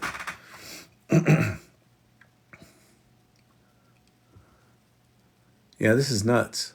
Yeah, so you can't really see it here, but as he's typing in the prompt, it's generating it in real time. And you can go play with this. If you go to Krea.ai, it's got one of these. If you go to Leonardo.ai, it's got one of these. So you don't have to do the programming interface. You can just go play with this shit right now. It's absolute insanity.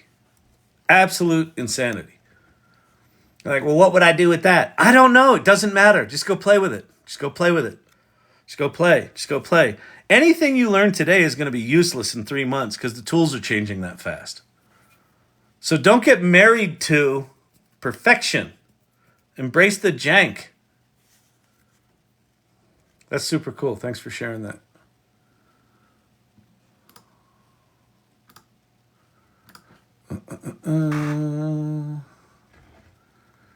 Split view image that contrasts the experience of being at the front seat of a high-speed roller coaster and the transformative journey that it is. Yeah.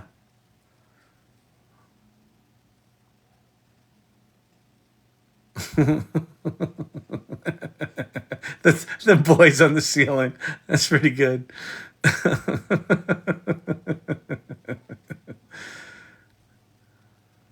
So cool. So cool, people. Well, I didn't even get to. Let me go see if I can find the Google. Oh, you know what else I didn't get to? Hang on. Let me go back to Chat ADD for a second. Let me go look at Sam Altman here. So this is Sam's. Oh, look, let's see. Did I get anyone opening shots? Robin and 29 others liked my thing. I have to reiterate something.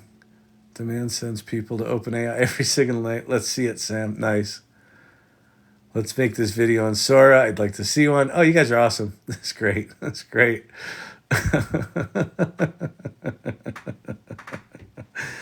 Oh, you guys are fucking awesome. Well, who knows if Sam will notice, but if so, that would be cool. So let's go look at Sam's.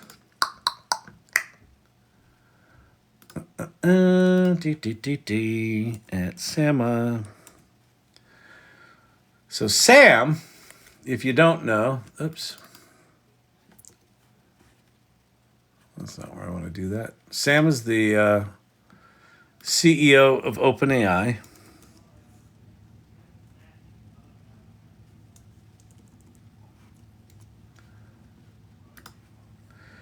And he has been taking requests to use the Sora video model and he's been building some things for people. So here's Sora, our video generation model. We'd like to show you what it can do. Please reply with captions for videos you'd like to see, and we'll start making some. Don't hold back on the detail or difficulty. That tweet right there, don't hold back on the detail or difficulty, that's the one I responded to with my opening scene of one of the screenplay, my first screenplay I wrote. And so I asked Sam to do it. And so if you wanna help out, if you wanna help a guy out, go to Kyle Shannon, go to my replies. So hey, do this. You go to Kyle Shannon, go to replies, and then you'll see this tweet where I'm replying to Sam Altman. And if you would like this and then retweet it, or whatever the hell they call it now, repost it with a quote, and then when you quote it, quote Sam Altman. TikTok just quit on me. Are we still good? Am I still live? But anyway, let's go look at what some of Sam's little videos are. Let's go look at what he built. Did he do that? One's cool. I saw that one before. That one's weird. That's a half duck, half dragon flies through a beautiful sunset with a hamster dressed in adventure gear. This one's pretty gorgeous, actually. How long is this? 10 seconds. Gorgeous. There's the duck. Here's a better one. Nice. Ooh, that one's cool. 10 seconds.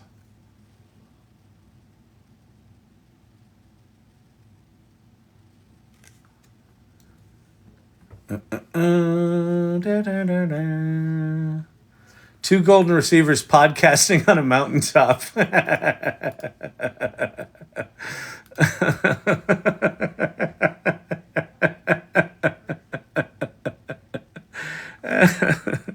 That's cute. Doggies is cute.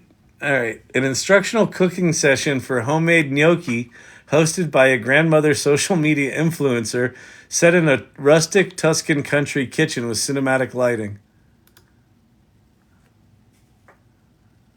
All right. Weirdness with the potatoes. But like, all this is pretty good. It's good until she picks up the spoon. The spoon materializes in the middle of her hand.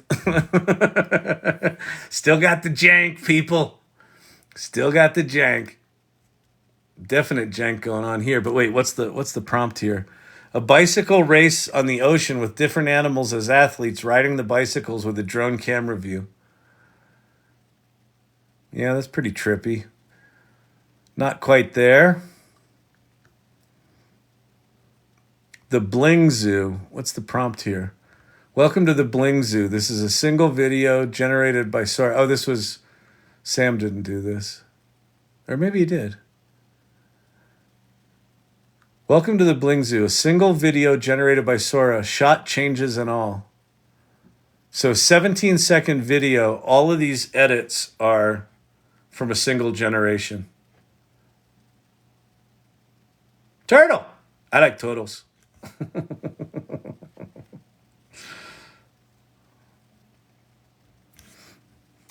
Anyway. All right, people.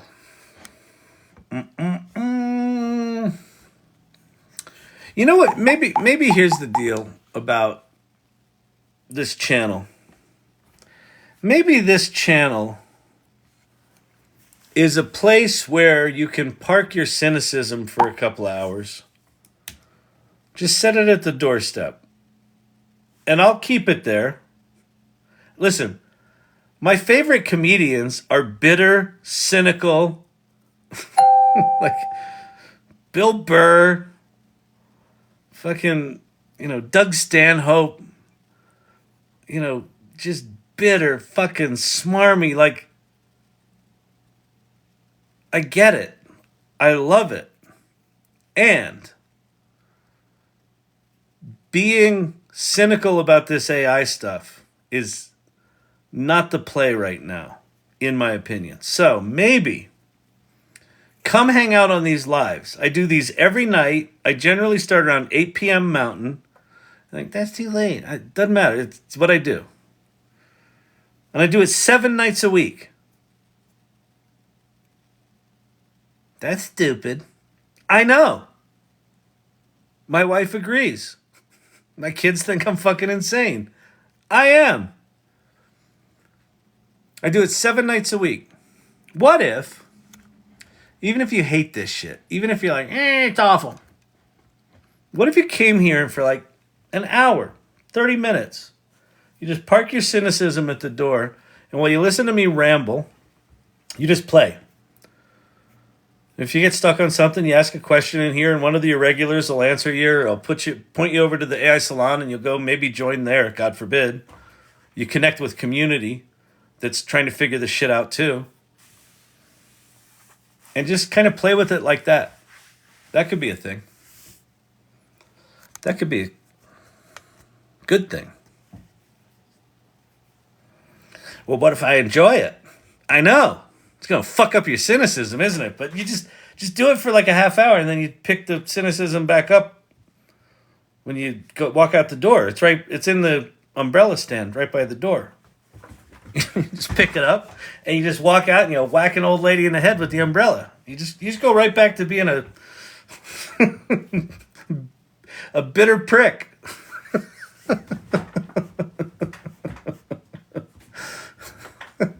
You can judge people, you can make fun of them, you can yell at them for just existing. But maybe just, for like a little time, come in here and have fun. I'm trying to master it so I can help avoid all the AI doom stories. Shortcuts are not okay. Yeah, like that's the thing. The AI doom stories are so easy to find. Do you think the media is going to talk about how people are reinventing themselves with AI?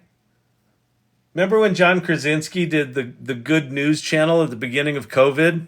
And it was like people were really into it for like 2 weeks. And then they were like, this is boring. Could you just talk about murders and shit again? That would be good.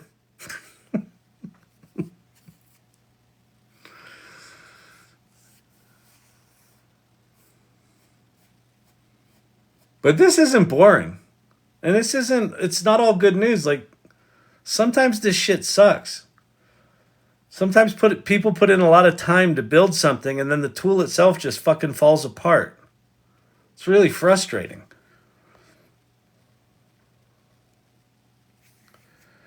All right.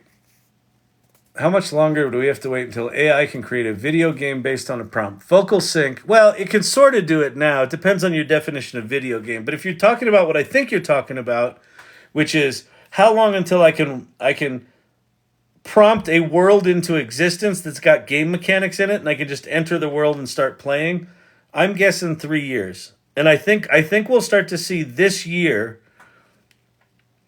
I'd be really surprised if Unreal Engine doesn't do something with AI this year, where you'll be able to go in and speak an Unreal 5 world into existence. And I would also probably... Unity could happen this year, but maybe it's next year. I don't know enough about the development world for Unity. But you're going to have game development environments are going to add AI layers on top of them. And so I think we'll be generating 3D worlds that we can enter and interact with probably within a year. And then I think over the next year, there will be rudimentary game mechanics added to those. And maybe there's even rudimentary game mechanics added, this year. And I think within 3 years, it might not be a AAA game, but it might be a AA game that you just speak it into existence. You say, I want it to have these game mechanics. I want it to have this kind of world environment. I want it to have car racing with realistic physics. And I want it to be raining or not raining or sunny or and then you'll be racing a car.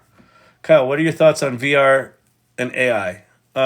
Well, they right now they are. So if you go look at what's happening inside the Vision Pro goggles, there's a shit ton of machine learning going on in there, and AI and real-time processing, data processing. The R1 chip. So they are very tightly coupled. And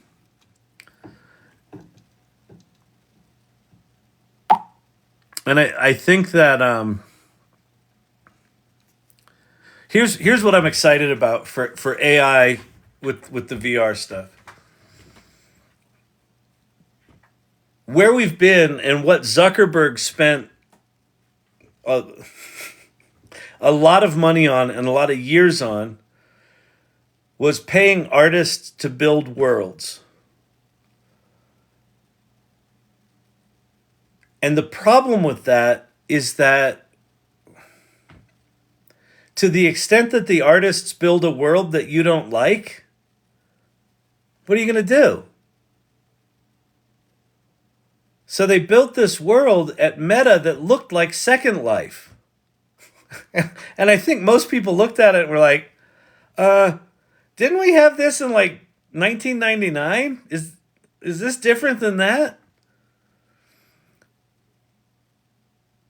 But if I figure, so if you figure Apple has product cycles of approximately 18 months, right?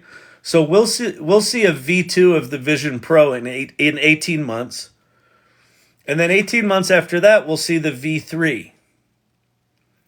The V3 of the Vision Pro are going to be pretty fucking slick, right? They're going to be small. They're going to be light.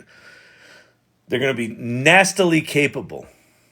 And that'll be right around the time where the thing I just mentioned, where you can just speak worlds into existence and enter them. I think you're going to see these two worlds come together very, very quickly. Very, very quickly. But then it's all the other things that you can do with AI, right? Like this year, we're going to have agents, and we're going to have these things are going to get good at reasoning. Like when the agents show up, right now we don't know what's about to happen, but what's about to happen is you're not going to have to go to an AI and tell it to do something. You're going to say, "Hey, I would like this accomplished in my life." And some agents will go off and do shit for you. And they'll come back and go, "Okay, boss, it's done." And then you look at it and you go, "You did shitty." They'll be like, "Okay, you want me to go do it again?" "Yes." And they'll go off, and come back. "Okay, boss, I did it." That's pretty good. Could I have it in yellow? Sure. Yeah, off they go. Come back. Here it is in yellow. That's good.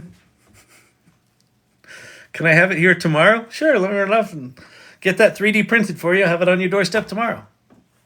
What is Unity? Unity is an open source game development environment that is incredibly powerful and incredibly complicated. There's like 17 or 18 different careers in each of the feature functional areas of Unity, right?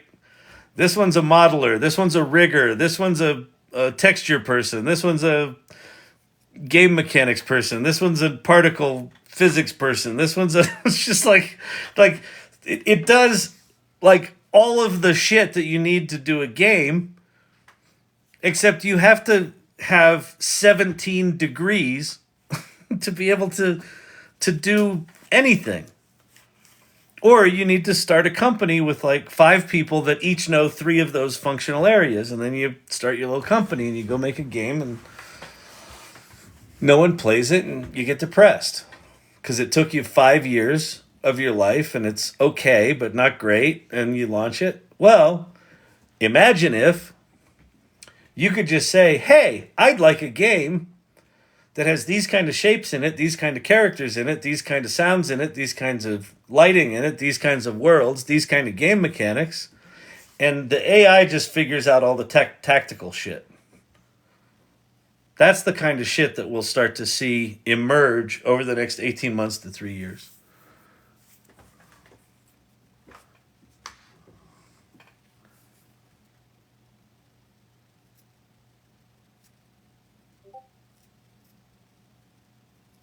Oh, wow. So Cam Catkin from Cleveland, who's one of the Irregulars and she's a mod, she just wrote this in the mod channel. Kyle, I'm legally blind and I'm using VR accessibility features to bring images close to my eyes and see things that I can't see otherwise. I visit the world through Google Earth. I'm so excited to see what accessibility options are with Vision Pro 2 or 3 and what AI can do. I'm telling you, that I think it's the thing I'm most excited about with AI is that what it ultimately is it's an accessibility engine. And it's like accessibility to knowledge, accessibility to like that vision and like being able to just connect people and things and ideas instantly. People that couldn't speak foreign languages now have Babelfish.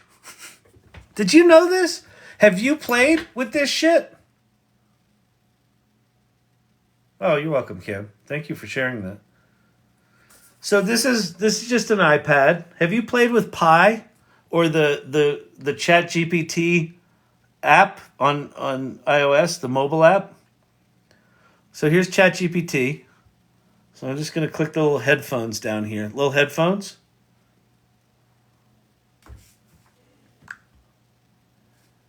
How are you doing tonight?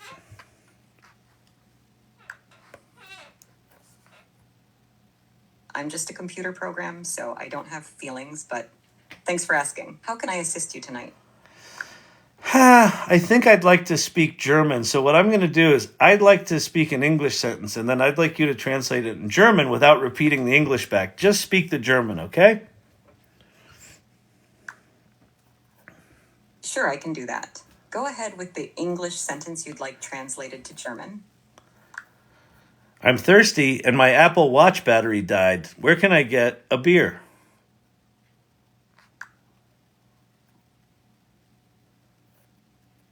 Ich habe Durst und der Akku meiner Apple Watch ist leer. Wo kann ich ein Bier bekommen? A friend just came and they only speak Japanese. Could you repeat that in Japanese, please?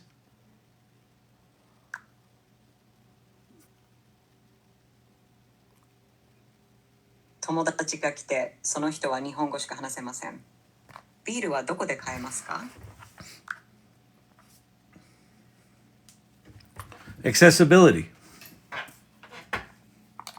You know, we were talking about Alzheimer's before.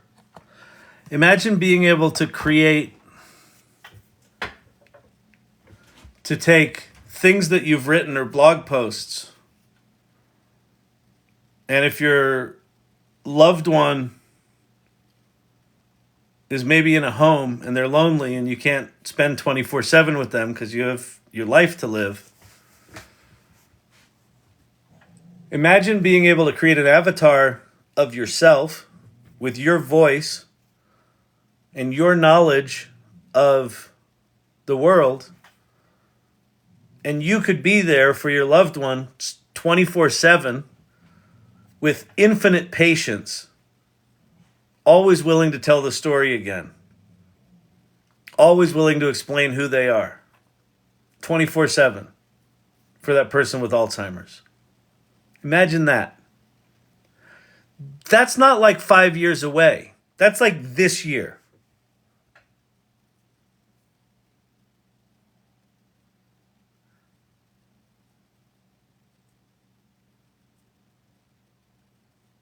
Imagine if all your life, all you wanted to do was tell stories.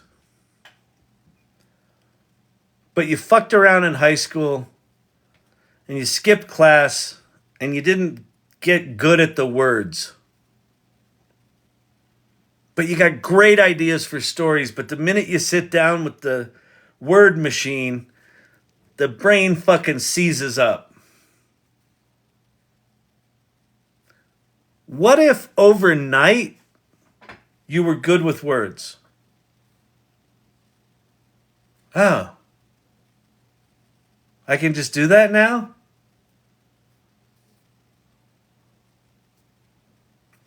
What if when you were 17 you had an idea for a kid's book about kids that felt the way you felt? And now you're 54 years old and you still think about that fucking kid's book and you've never written it because you don't have the artistic talent and you don't know artistic people to make the images and you don't have money to go find them and you feel trapped but you still have this idea. And you're like, but I don't know how to write a kid's book. What if this weekend you could write that book, illustrate it, and publish it on Kindle Publishing? Accessibility. Like, that's fucking miracle level shit. That the tools are there right now. That people can go do, like those things that I was talking about right now. Not like 5 years out. And that's what's happening in the AI salon and in this community, night after night after night, day after day. Hey, Kyle, I just want to let you know, Rudy from South Africa the other day, he calls me Mr. Kyle. Hey, Mr. Kyle. He's so sweet. he's a fucking nutcase. He's from South Africa. He lives in a small town in South Africa. Hey, Mr. Kyle. He's been making TikTok videos, and he makes these elaborate fucking crazy ass editing TikTok videos. I don't know how the fuck he does it. They have like all this energy. He's like, yeah, I'm excited about this shit. Hey, Mr. Kyle. I've been making these videos, and someone wanted me to come over and tell them about this AI stuff. Oh, they wanted me to tell them how much I would charge. Oh, Mr. Kyle, I just got the job. This is a kid in a small town in South Africa that doesn't have access, that all of a sudden has access, is all of a sudden getting paid to do stuff that he's learning on the fly. Accessibility. Holy shit. Imagine thinking of a device and having AI create a prototype for you. Imagine the ideas. Yeah. Imagine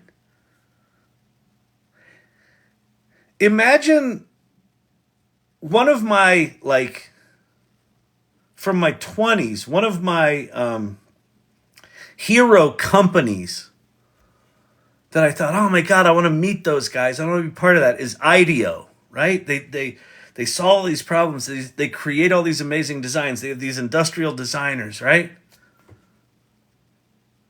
Imagine all your life you've looked up to IDEO and you want to create products, but you don't have the skills and you don't know how to do drafting and you don't know how to do industrial design, but you've had this aspiration. What if you could just go, hey, DALL-E 3, I have an idea for a product. How would I actually manufacture that? Or ChatGPT, and it tells you. And well, what would be some interesting design concepts for that? And it tells you, and then you're like, could I see one of those? And then it shows you. And you're like, oh, that's really good. What if over a 2-week period you do a deep dive on that product idea of yours, and you come out that 2 weeks with a plan for how to sell it? A pitch deck with prototypes, working code.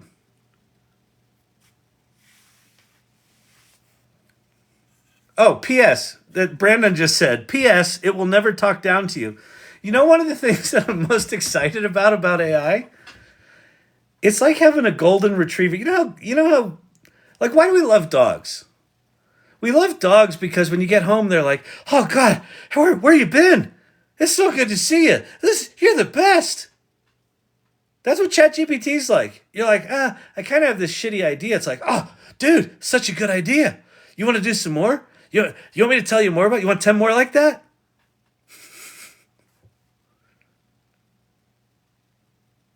And people are sitting on the sidelines. Don't sit on the fucking sidelines. Jump in. All right, I gotta go. It's late, people here. It's so fucking late.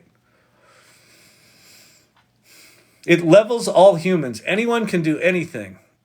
You're our golden retriever, Kyle. I do have golden retriever energy, don't I? I've been told that a couple of times in my life.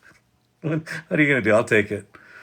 It's much better than a rubber duck debugger. That's good. Kyle the golden retriever. Thank you, Kyle. Thank you, Farah.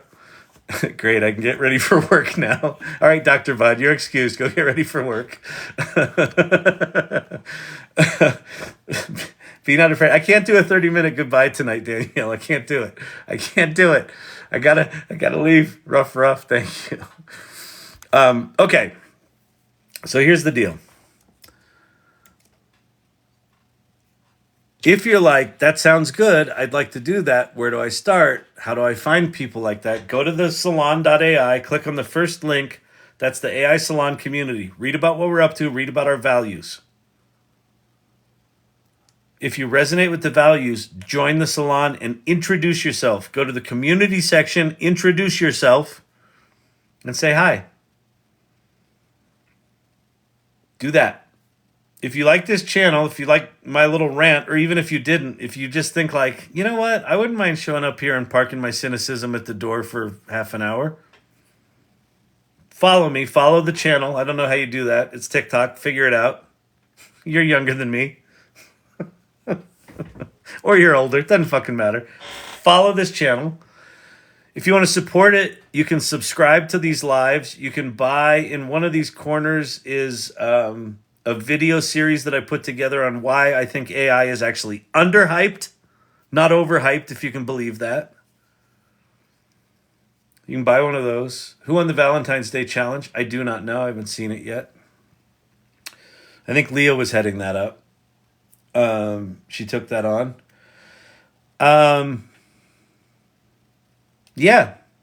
And let's see how many. We got 27,000 likes tonight. We didn't do a lot of like bombing, so 27,000 not bad for a rant and for showing a bunch of stuff. Empower, thank you so much. That's very generous of you. I appreciate that. Friday night, double date night with you and Leah. Exactly. Yeah, so tomorrow night. Okay, so here's the deal. Tomorrow night at 6 p.m. Mountain, Leah and Jane's event happens. At 8 p.m., will be this, or I might go at 9. I don't know what's going on tomorrow night, depending on if I'm going out gallery hopping or whatever. It might be 9, but it'll probably be 8. And then Saturday at noon Pacific, so 1 p.m. Mountain, is Ann Murphy's GPT Jams. So Friday night date night and Saturday hangover, you can have your Bloody Mary while you're at Ann Murphy's GPT Jams. All right? At least I didn't turn into an orange tonight. Thank you, Rachel Sparkles. That was pretty funny. I brought someone up on stage and popped an orange on my head, and I couldn't figure out how to turn it off. It was like that dude that showed up for court, and he had a cat head on. He didn't know how to turn it off, and the judge was just increasingly pissed off.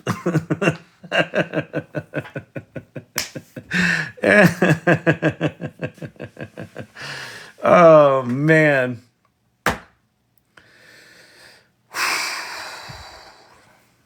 All right, so, and then the last thing I like to do here, because I just like to do it. Remember Romper Room? Those of you Gen Xers out there? So Romper Room was the show. At the end of Romper Room, they'd pull out the magic mirror, and they'd look in the magic mirror, and they'd say, I see Jimmy, and I see Sally, and I see Bart, and and you'd always just be waiting. When are they going to say Kyle? They'd never say fucking Kyle. Kyle didn't exist. And so it just always made me smile, so I like doing that. Show some love before we go. Oh, thank you very much, yeah. Danielle, thank you so much. Tobias, great to see you. Ashu, Kim from Cleveland. Kavruno, Elizabeth Jam. Let's see who else we got in here tonight. Brian Whitney, good to see you. Joker, Source Camp, Tams. Rachel Sparkles. Brian Whitney. Laughing Thunder. Ba-da-da-da. Dr. J, good to see you. James Kamau. Source Camp. Empower Pixels. Thank you as always. Vocal Sync. Glad to have found you. Welcome, Vocal Sync. I'm glad you found us too.